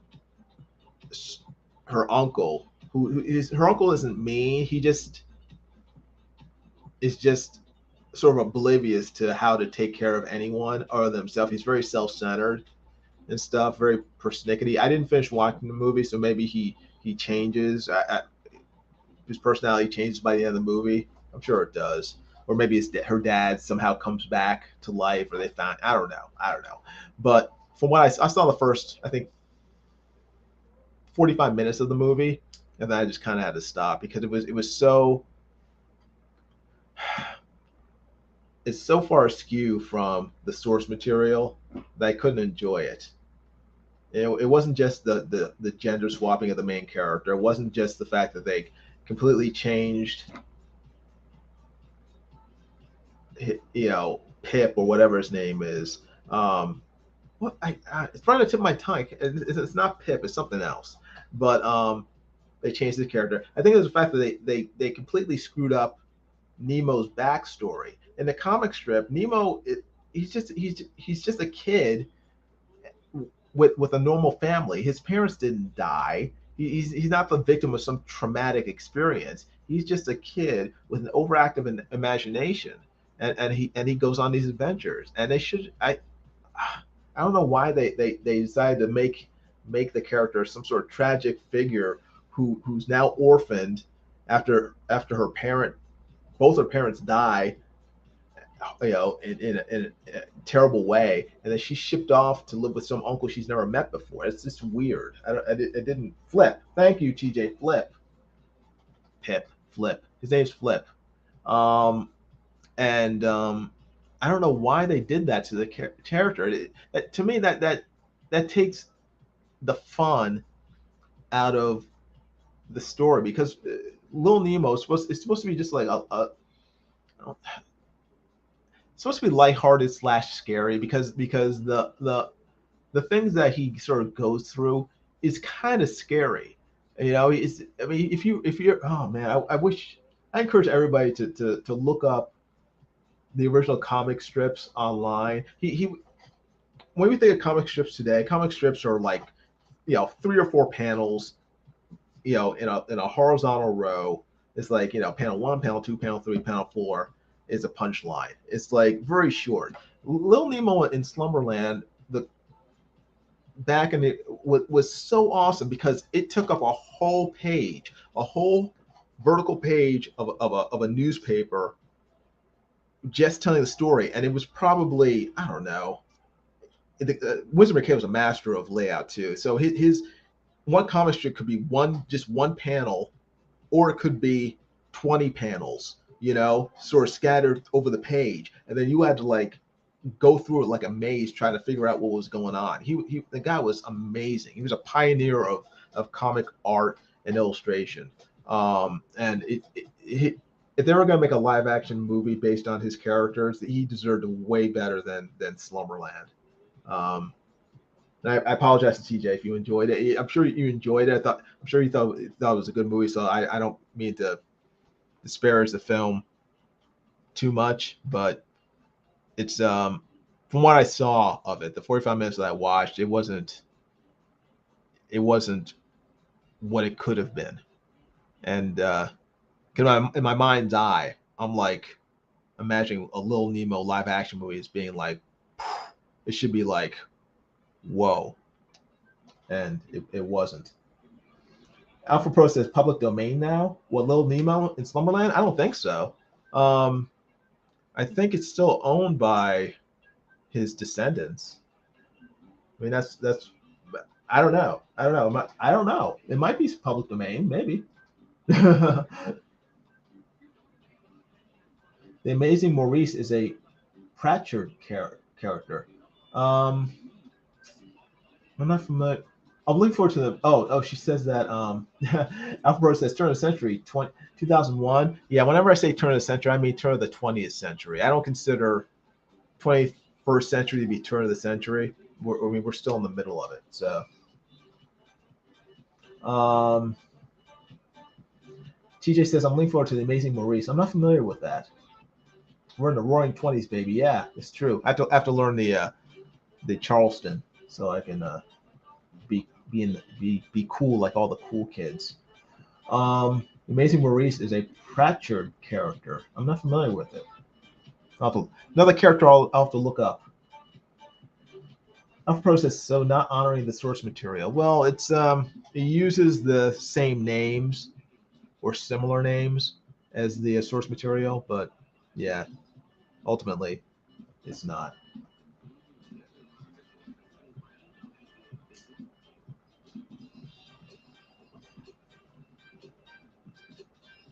But check out the cartoon if you guys have a chance. It's check out Slumberland itself. Check out the movie if you have a chance. I think it's on Netflix. So if you have Netflix, you can watch it. You might enjoy it. I just watched it and I was like,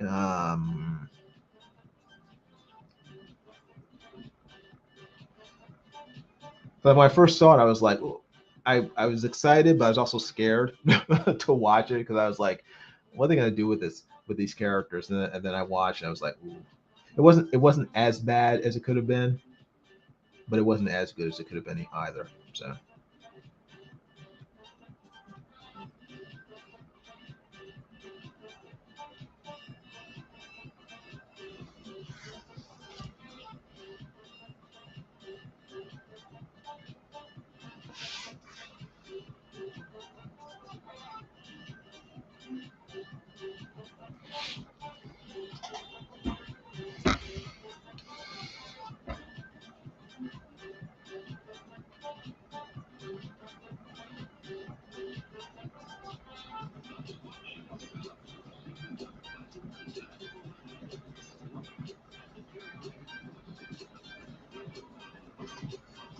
TJ says Terry Pratchett, Discworld. Okay, he's a sci-fi writer, isn't he? The name's familiar, but I haven't read any of his books. Or is it fantasy writer? I'm seeing his name on the cover of like sci-fi or fantasy books, books I have not read. So.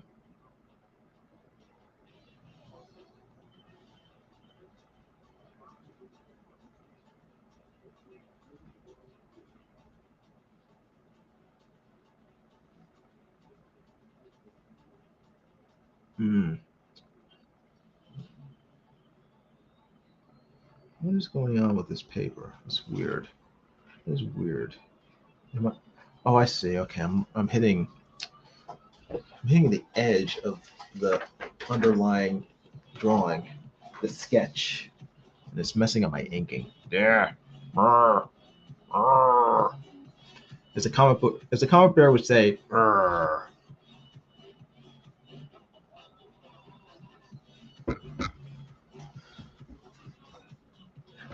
𝗙𝗵𝗶𝗿𝗏 says I have animation cells from that Nemo cartoon. Oh, cool. That's nice. That's very cool. I don't remember that cartoon when it came out, though, and I'm surprised. But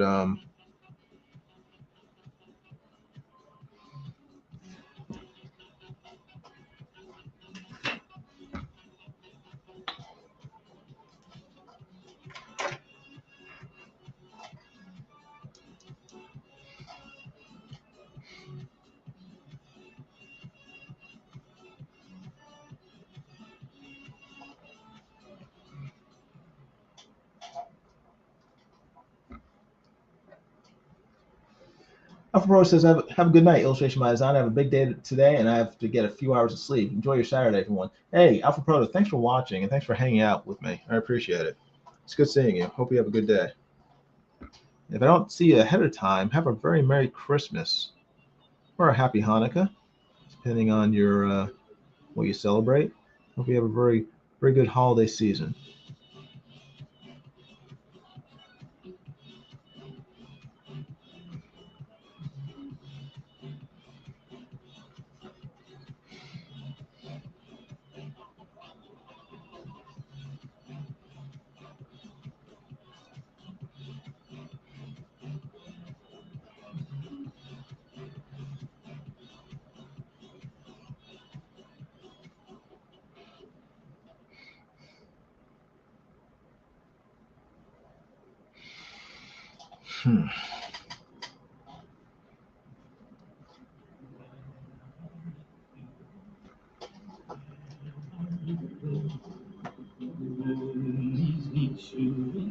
The river is flowing, oh 𝗓𝗏𝗏𝗏, dear down in the valley. Where are you going with beards all over? Knowing what brings Mr. Baggins and Fallon and Fallon into in the valley.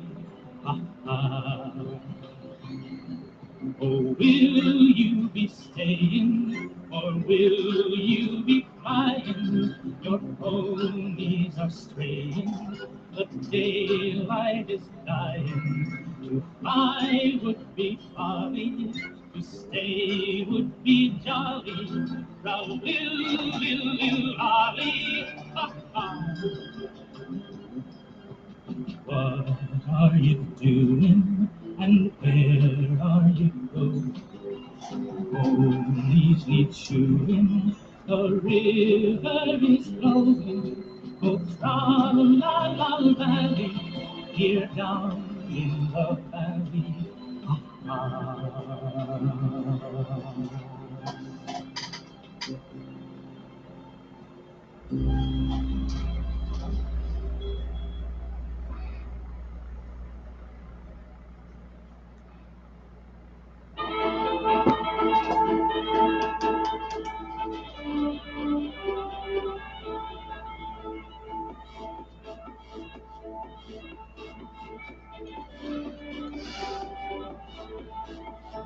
Sound is all around us, everywhere.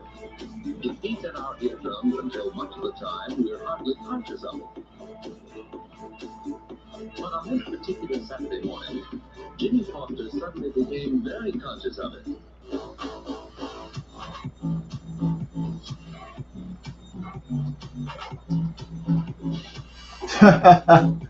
Ice Queen.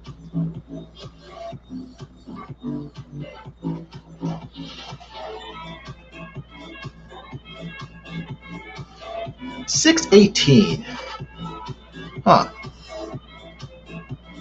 It is early in the morning. It seemed as though the pulse was vibrating. Ugh.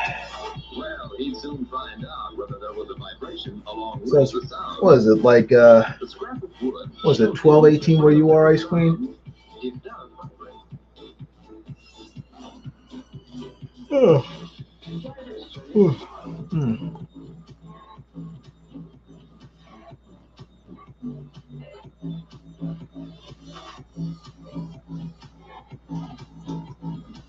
$11:18. Ah, I was off. It's 5 hours difference, not 6. I was mistaken.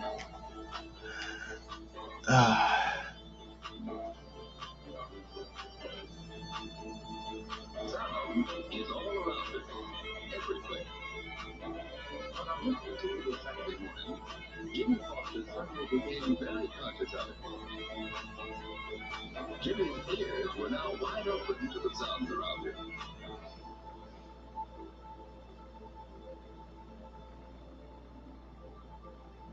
Hey, that's wonderful. It sounds like it's right next to my ear. Short legs for idle.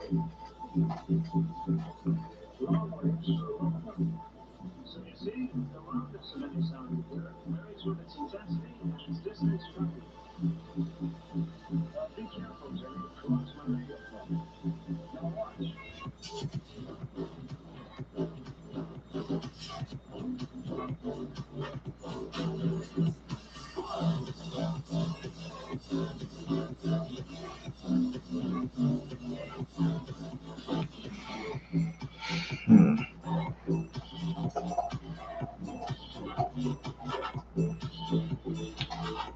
All right, let's see.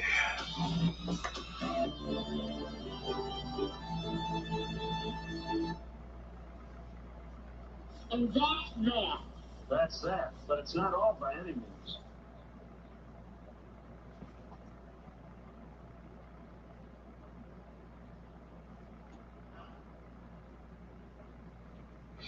Now all over the country this month, thousands of people are going to summer camp.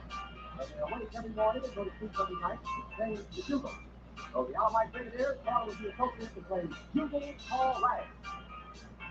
Okay, boys, let her roll.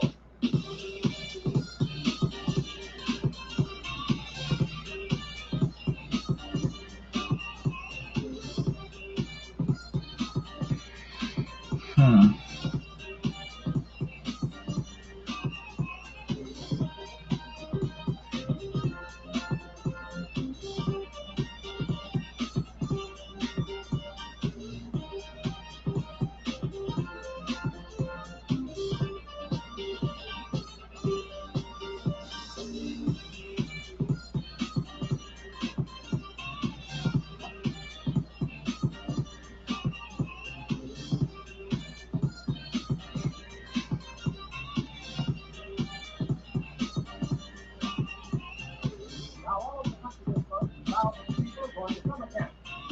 But they awake every morning and go to sleep every night playing the bugle. So the Almighty Brigadier thought it would be appropriate to play 𝗙𝗪𝗪. Okay, boys, let her roll.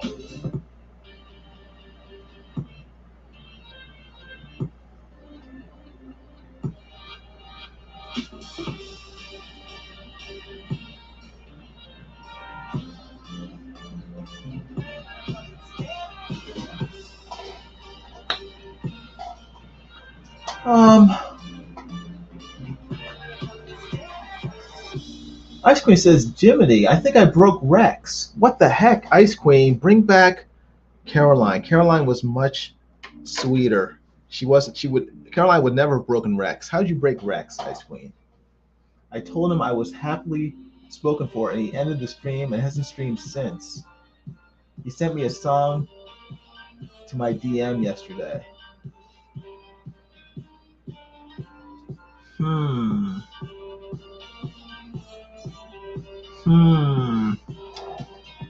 Ice Queen. Why are you breaking everybody's heart? Not everybody's, but Rex's. Don't break poor Rex's heart, Ice Queen. He sent you a song. Was it a nice song? Hopefully it was a nice song.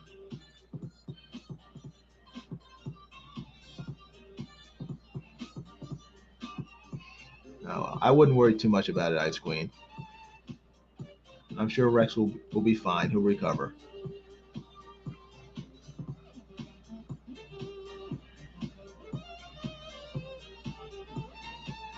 Rex is tough.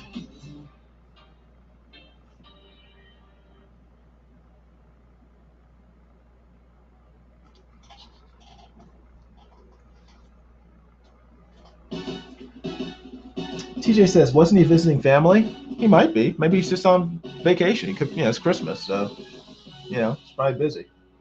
They don't listen when I tell them repeatedly I'm not interested. I don't know. Poor Ice Queen. Everybody wants her attention.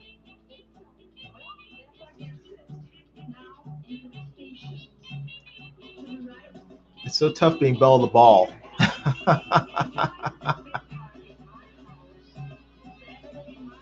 I don't know what that's like myself. I'm just thankful my wife wants me. I'm happy with one person wanting to be with me. So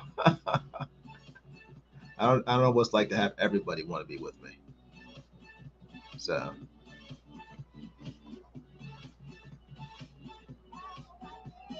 Ice Cream says, "Oh, that's good then, TJ. Thank you. I was worried, but I thought it was strange."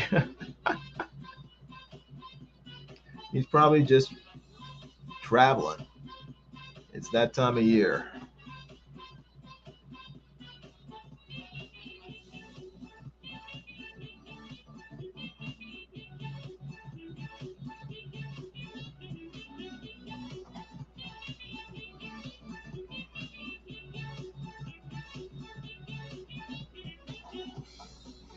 Let's see.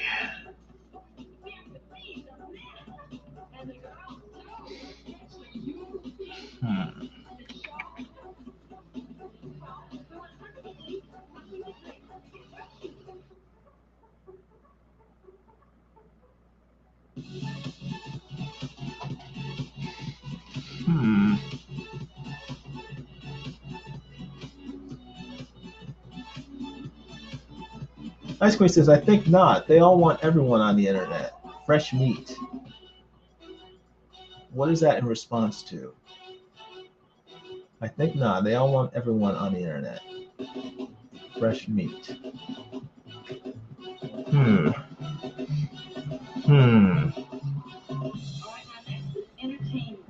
We want to show Steve a good time with him. Well, we don't know too much about what he likes. The best thing I know from breaking the ice and getting people to play is they can give you extra things.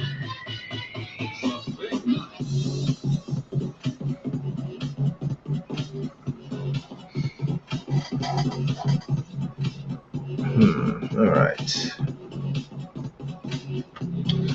Okay, I think that's pretty good. It looks okay. Let me do some erasing of the pencil lines and see what I got. Oh, wait. Let's fix this. I mean, I'm not different to anyone else on the internet. Defo not in demand. Oh. Well, I think it's just that it was two things. One, you're very friendly, very nice, and people like that. People that draws people to you. Two, you're British, and whether you're male or female, British accent to Americans is like catnip. So that, I think between those two things, your friendliness and the fact that you have a British accent, automatically will draw Americans to you like, bees to honey. Ice Queen says, I'm very happy about that because I get embarrassed and uncomfortable. Yeah, I understand. But again, yes, it's the internet, so people can't see you really. They can't see your reactions unless they can see your face. So a lot of times they assume that you're being modest which is also attractive to a lot of people. So it's, you know, when you say, I was like, oh, I don't want all this attention, you know, they think like, oh, she wants all this attention. So I would not worry about it though. So take it with a grain of salt and just go about your life. Do not waste any time worrying about it.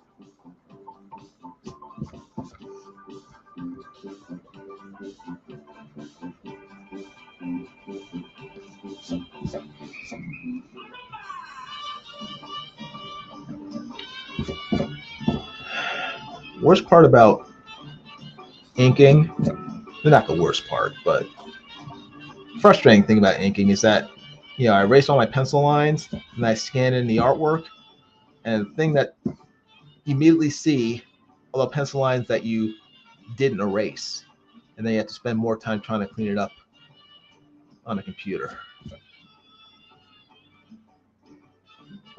Is this okay? It's going.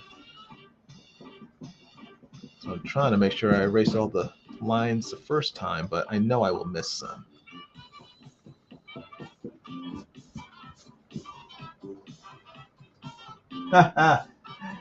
YouTube blanked this out. Americans are weird. Americans are weird, but you know, it's part of our appeal.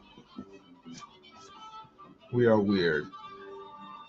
But the thing is that America is, the United States is so huge, it's so big that outside of television, we rarely hear British accents in real life. You know, we hear them all the time on television, but when we hear them, I mean, even YouTube isn't real life. It's, you know, we're hearing you on our speakers. But when we hear a real person with a British accent, it's almost exotic, you know, because how often do we hear it in real life? I used to hear British accents all the time at my former job because I used to work for the British edition of the National Enquirer, so I'd hear British accents every day. But the average American doesn't, you know, only hears them on TV. So.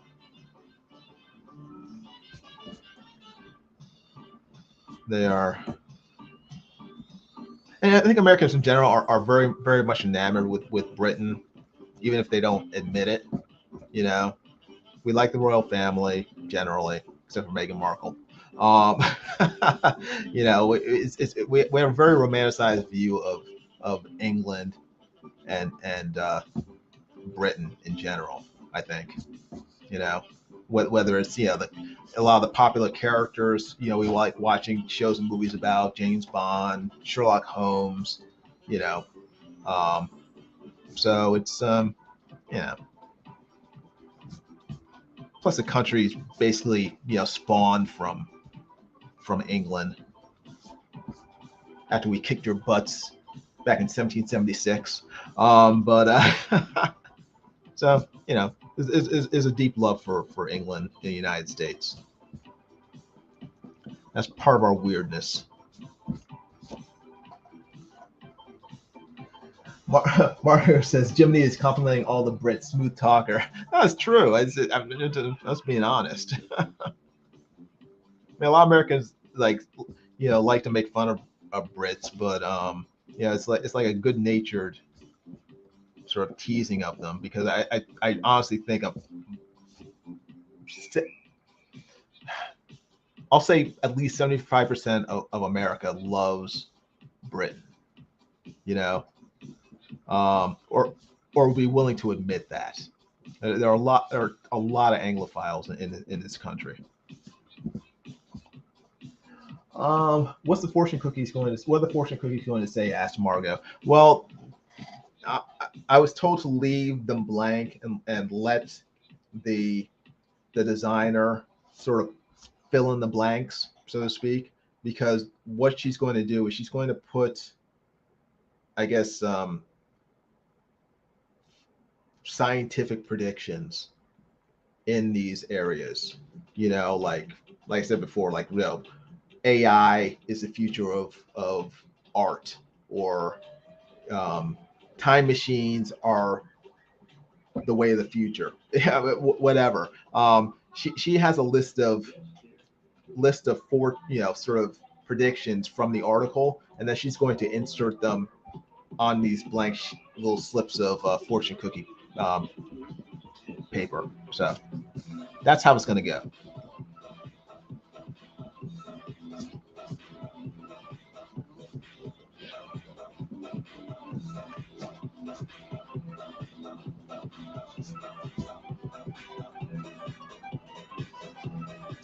Margot says we do have a good sense of humor. Yeah, I know. That's what Americans love about Britain. I mean, we love British humor. Monty Python, Benny Hill. Are You Being Served? Oh my gosh, it's like pretty much every American's grown up watching British television on PBS over here. So, we love it.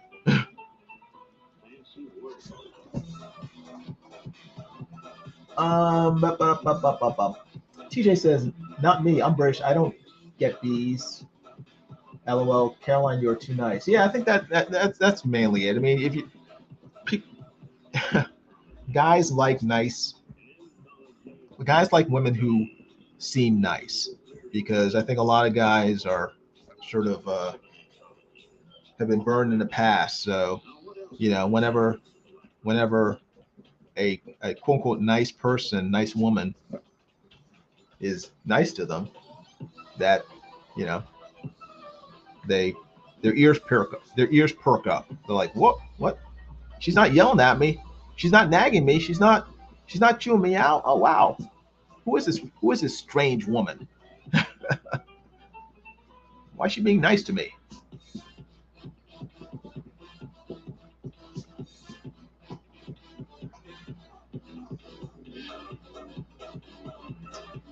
Ice Queen says, I'm not half as nice as you.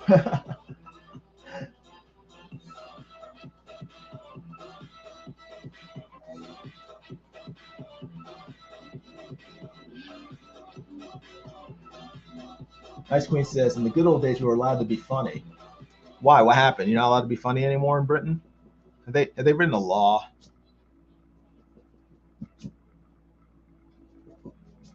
Has British television become boring now? I'm trying to think. My favorite British show was Doctor Who until they ruined it. But trying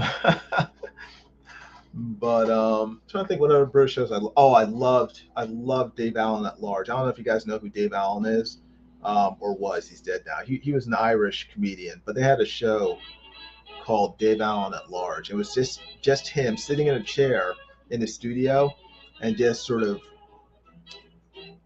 doing very dry stand-up, and also he would show skits as well, and it was so good. Love that show.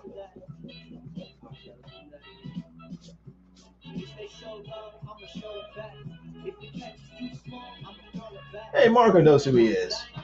She says Dave Allen is brilliant. Yeah, he was great. He's so funny. He was missing a finger, his index finger, and he would always make up stories about how he lost that finger. He would claim he got shot off, like when he was in the army or whatever. I think it was something a lot more mundane. He probably got caught in some machinery when he was working as I don't know, whatever. So, but very, very funny guy.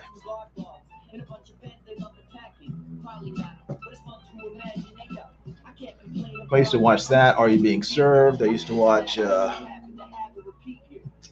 What else? There's so many of them. I've forgotten half of the shows I used to watch.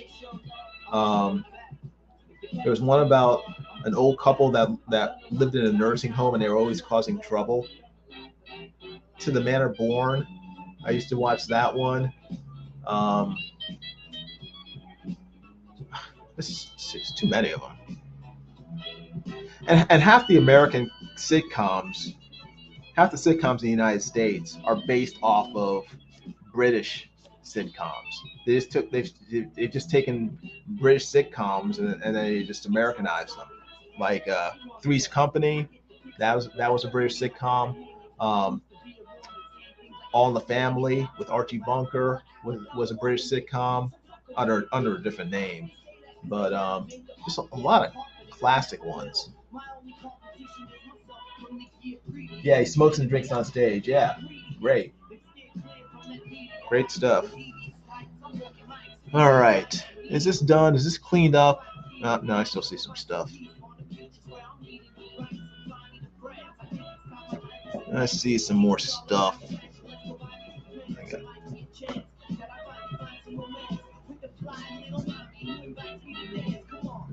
So if they show love, I'ma show it back. If the catch is too small, I'ma throw it back. I've done a lot, but I ain't got a lot to show it back.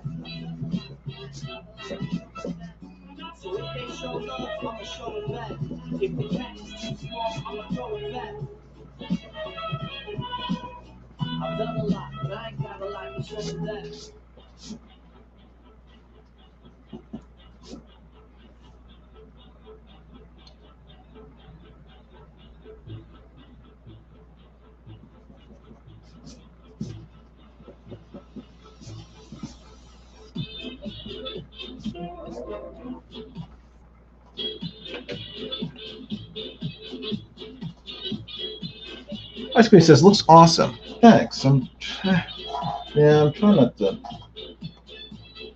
I'm trying not to mess it up. That's my goal with all my jobs. I try not to mess it up. If I can help it.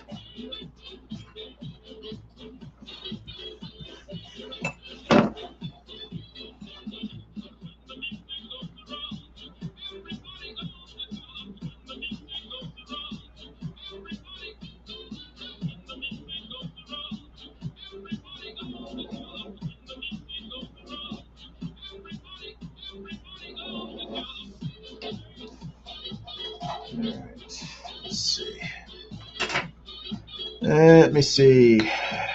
Oh, found some more.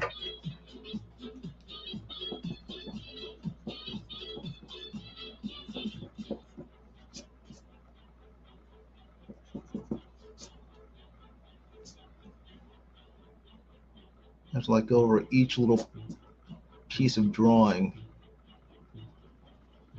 That's the only way I'm going to catch it all.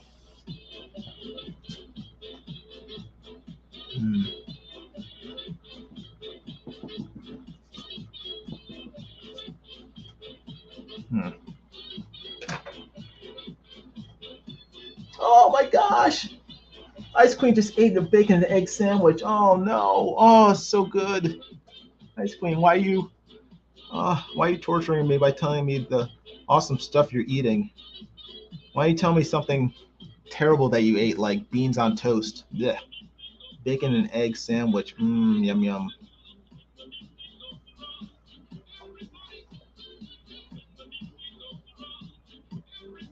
I like eating peanut butter and honey sandwiches with bacon on it. I don't know if you ever had peanut butter and honey. My mom used to make it when I was a kid. I love it. But if you put bacon on it, it's even better. It's like, Of course, anything with bacon's better. Bacon makes everything better.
TJ says, ew, gross.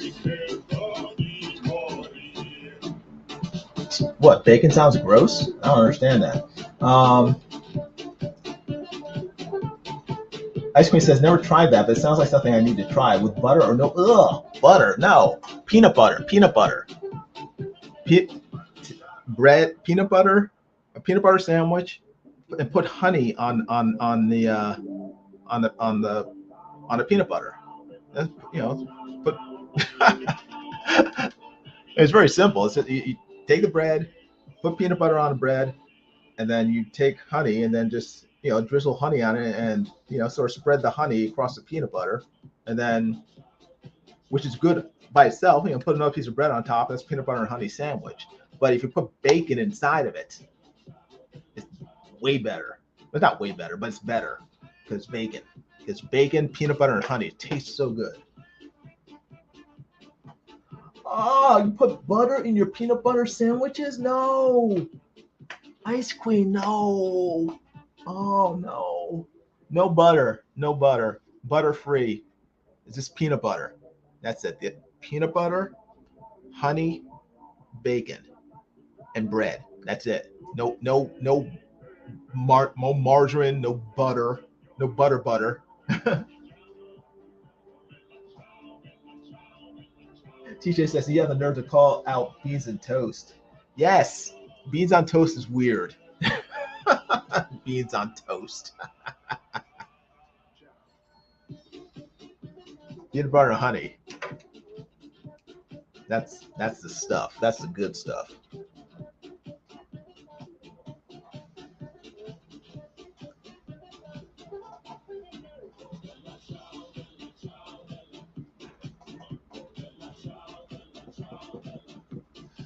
I dare TJ to try peanut butter and honey sandwich. Take a peanut butter sandwich and put and smear some honey on top of the peanut butter and eat it. I dare you. You will be hooked. I guarantee it. Unless you don't like honey. If you don't like honey, then you probably won't like it. But if you like honey, if you like peanut butter, you will love peanut butter and honey sandwich. If you like bacon,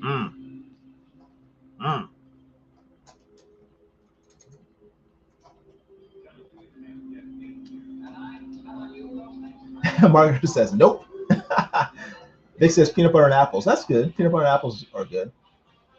TJ is violently opposed to peanut butter and honey.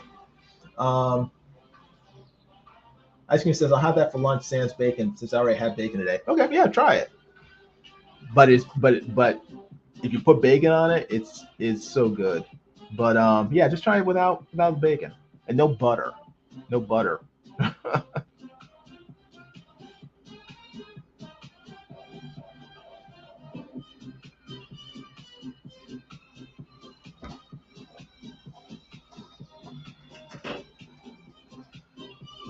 All right. Margo's sitting here yawning. She needs to move. Hey, making me yawn. I blame Margo. Sorry about that, folks. It's Margo's fault. She made me yawn by mentioning yawning. She knew that would happen. That's why she brought it up. It's all part of Margo's devious plan.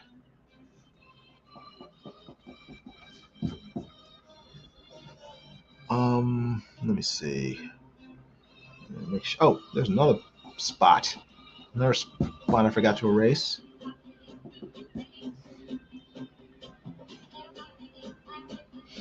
All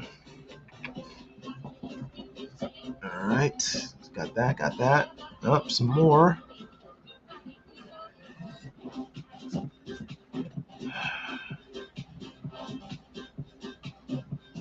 Okay.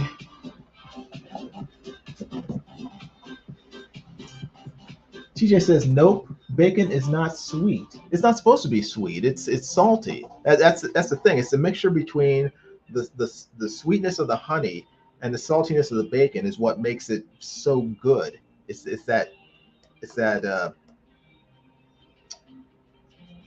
what's the word I'm looking for? It's that combination, that not conflict, but dichotomy between the two flavors. It tastes so good.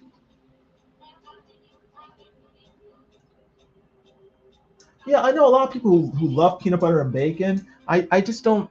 I'm sorry, peanut butter and banana ice queen. I don't. Oh, and jam. I'm weird. I don't like mixing certain things. I love peanut butter. I love jam. I don't like peanut butter and jelly or jam mixed together. I don't like peanut butter and jelly sandwiches. I never have. But I like jelly sandwiches or jam sandwiches, and I like peanut butter sandwiches. But combining the two, it's I don't know why. There's some things that I just don't like mixed together. I love bananas. I don't like peanut butter and bananas. Peanut butter and banana sandwiches. I know people who love it. I've never liked it. Hey Vic, you have a good night. Thanks for showing up. I appreciate it. Hit that like button, Vic, before you leave. Vic says I had noodles mixed with tuna fish and mayo, some cheese whiz, and in the end I said I got some peanut butter I can add too. Cello was drooling. Is that your dog, Cello? That's a lot of stuff to mix together. I don't know if I would do that.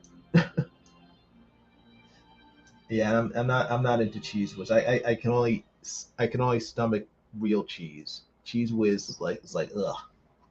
And I don't like mayonnaise. I'm weird. Ice cream says I agree, but I got used to bacon and maple syrup in Canada. I like it now. Yeah, it is so good.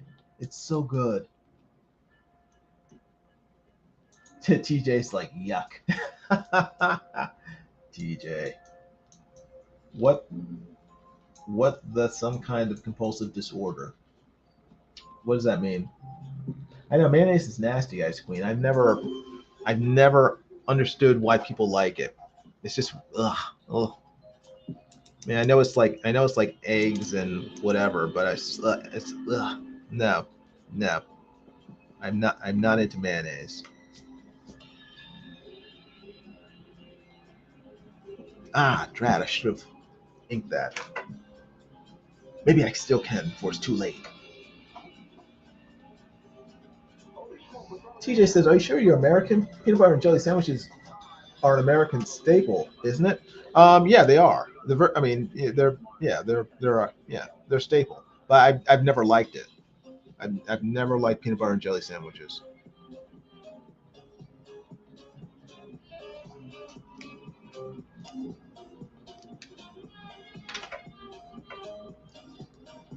Love jelly, love peanut butter, but don't like the two combined.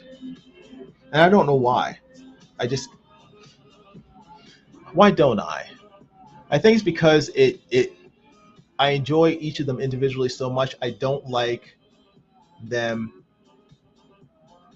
My enjoyment of jelly is interfered with by the peanut butter mixing with it. I think that's probably it. If I'm trying to reason why I don't like it, that's the reason why I don't like it, because I don't like anything interfering with my enjoying the jelly flavor.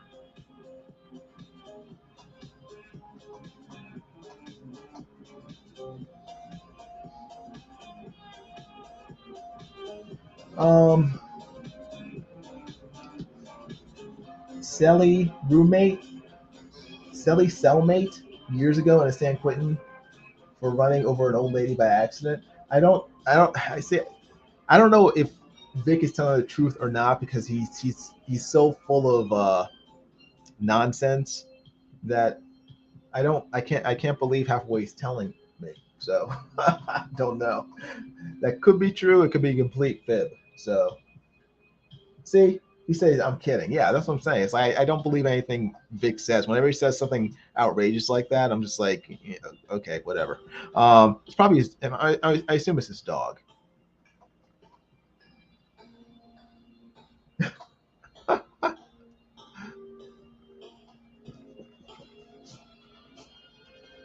All right. I think this is done. I think it's done. And it's what time is it? It's 6:52 now. So I've been going on for prattling on, wasting your evening for over 3 hours now. But I do appreciate everybody who has spent time with me and kept me awake this whole time while I get this work done. You've been very, very patient with me. I appreciate it. And this is the final artwork. Well, not the final artwork. I still have to color it, so still have to do some work to it. But I'm getting there. And I want to thank everybody for your assistance in help me get to this point. Looks pretty good. Looks pretty good. So I will. I guess I'll scan it in and then get to coloring in the next stage. So let's see what else. Ice Queen says, "I believe everyone foolishly." I don't know if it's foolish, but I don't know. But once you've talked to Vic for a while, you kind of realize that he's kind of he likes trolling a lot. So Vic says, maybe it's a poor thing. You have only bread sandwiches. Don't want your taste buds getting cheated. No, I don't think it's that. I just enjoy certain things. I don't like them interfered with. I don't like my enjoyment of them interfered with. And I like peanut butter, but I really love jelly. I love like grape jelly, and I don't like anything messing with it when I eat it. So I'm guessing that's why I don't like peanut butter and jelly.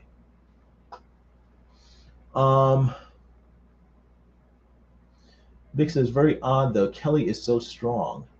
I don't know what that means. Ice Queen says, thanks for keeping me entertained while I'm sick. Oh, well, good. I'm glad I was able to entertain you. And I hope you feel better soon. Christmas is coming, Ice Queen, so feel better. That's why I wish for Christmas for you. I wish you a very healthy and happy Christmas. Vic says, ew, have you had 0-carb peanut butter? No, I just eat standard peanut butter. It says tastes like motor oil. Then I'll avoid it. I'll make sure not to eat it. Do you eat your favorite thing first or save it till last? Huh. Do I eat my favorite thing first or save it till last? I probably. Well, what I do, I eat when I have dinner or lunch or breakfast or whatever. I eat one thing at a time. I don't jump around and eat one thing, then a little of another thing, then a little of another thing, then a little of another thing. If I have like 3 or 4 things on my plate, I'll eat everything of one thing, then move on to the next thing, eat all of that, then move on to the next thing and eat all of that, and then move on to the next thing and eat all of that. Do I eat my favorite thing first? Sometimes I like saving it to last so I can just savor it and enjoy it. But it kind of depends on the situation. If people are like talking a lot and stuff, if I'm at a table, if I'm by myself, I think a lot of times I'll wait till the end so I can savor it. If I'm with other people and they're talking around me and sort of expecting me to be in on a conversation or whatever, I think I tend to eat my favorite thing first, just so I won't have it ruined by people bothering me while I'm eating it. Because I want to. Generally, I don't like talking during dinner or during breakfast or during meals. I just want to focus on enjoying my food. But if I'm with other people, the reality is that I can't be myself and just be antisocial. I have to interact with them. So I think in those situations I prefer to eat my favorite food first, so I have time to enjoy it while everyone else is generally also eating and less likely to bother me, because I eat slowly. If I wait, everyone's going to be done eating, be talking the whole rest of the dinner or meal, expecting me to join in while I'm just like getting ready to enjoy my favorite part. So I'd rather, while everyone else is occupied eating their dinner, I'd rather focus on my favorite part first and then leave the whatever sauerkraut or whatever French fries or whatever. I don't, I'm not that crazy about it. I'll leave that for last. So,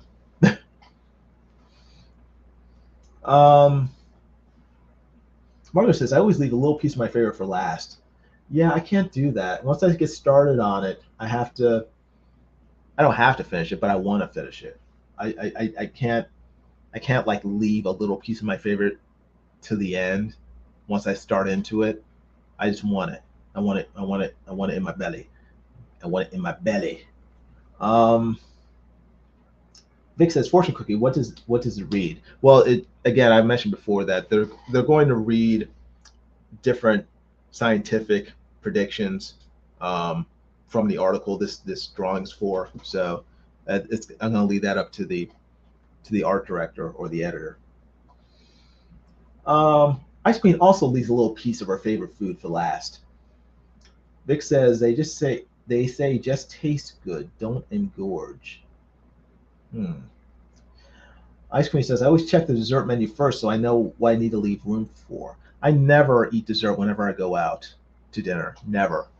The only time I will do that is if they have one of two things. If they have like an apple pie or an apple crumble, a good one, I will have dessert. Or if they have baklava. If they have baklava, I will eat dessert. Or apple pie / crumble. Other than that, I don't have any interest because generally dessert isn't what they have for dessert. I'm not interested in. It's usually something like some thick chocolate cake or some fudge thing or whatever. And I'm not a big chocolate person. I'm not, and plus they're always like overpriced. And I'm just like, let's go home and make brownies. I'd rather do that than spend $8 on some dessert I'm not interested in. So, Vic says, when I'm out having dinner with a friend, if they invite me, as soon as they look up, what? Wait, let me read this again. When I'm out having dinner with a friend, if they invite me, as soon as they look up, my plate's disappeared. They're like, he must have hadn't ate in a few days. Oh, no, you mean you eat fast? Okay. Margaret says, I prefer cheese board desserts. Hey, Vic King is here. How you doing, Vic? Good seeing you. He says, good morning, Jason in chat. Yes, Vic, I've taken advantage of your not streaming today, or maybe you did start streaming and I just didn't notice when I since I've started drawing, but I took advantage to steal a good portion of your British harem for my chat. So thank you for the loan of Margot and Ice Queen and many of the others. So but with that said, I'm gonna leave. I'm gonna go to bed. The sun is peeking up and my wife is probably waking up. So I'm gonna head on to bed now and try to get some sleep. Thank you everybody for watching. I appreciate it. Vic, it's great seeing you. Vic King, it's great seeing you. Margot, Ice Queen, and a whole bunch of other people. Alpha Proto, although he left. TJ. Thank you everybody for watching.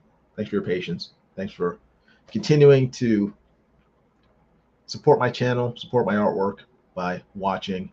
And again, if you haven't already done so, make sure to hit the like button, please. That's a big help to the channel. I am, as far as I know, 27 subscribers away from hitting 1,000. And once I hit 1,000 subscribers, I will give away 10 free pieces of art. Now, I should probably tell you now, if you live overseas and you win, you probably have to pay postage because it's so expensive. I I can't spend hundreds of dollars in postage, mailing out the art, which I will. Like if 10 Brits won, it would not be good for my wallet.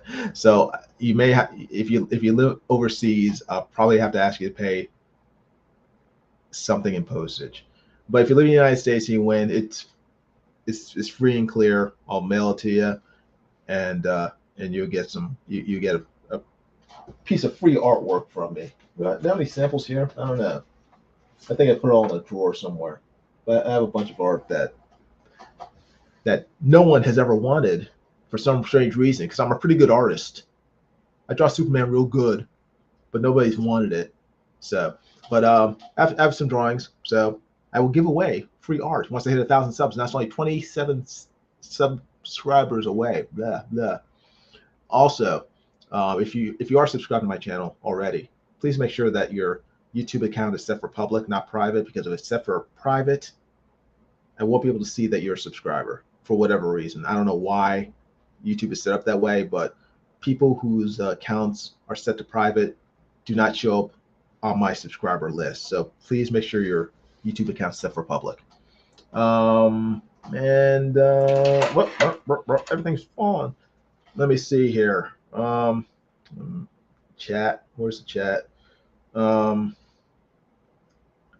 Margot says you can send a scan if it's overseas. A scan? You will. Well, if you want a scan, I'll send you a scan, but I don't know. Original art on actual paper with actual ink drawn by my actual hand, my actual shriveled up claw, I think would be cooler. But it's up to you. If you only want a scan of the artwork, I'll be happy to send you a scan. Margaret says, thank you, Jimmy. Thank you, everyone. Oh, Vic has the morning off. Margaret says, harem. He thinks he's not smooth talking anymore. Well, that's kind of like smooth talking. Vic King says, nope, morning off. They are wonderful fans. Yes, they are. They are awesome, awesome people. So, but Margot, yes. Oh, I forgot. No lifesavers today. Oh, and my wife took the last of my Werthers butterscotch. She gave them away as a Christmas present. I was like, oh no, like Arnold Schwarzenegger, no. And yeah, I forgot to get lifesavers. I mean, I had them, but I forgot to bring them for my live stream. So yeah, maybe I'll have one now. Now I gotta go to bed. So anyway, guys, thanks for watching. I appreciate it. You guys take care. I'll talk to you later, and stay out of trouble. Have a great weekend, and hopefully I'll be streaming before Christmas. But in case I don't, everybody have a wonderful Christmas. Hope you get everything that you want, and have a safe Christmas. Stay out of trouble. Don't get arrested. Don't get in any bar fights. Margot. And yeah, have a great holiday in general. Okay? Stay out of trouble. Bye.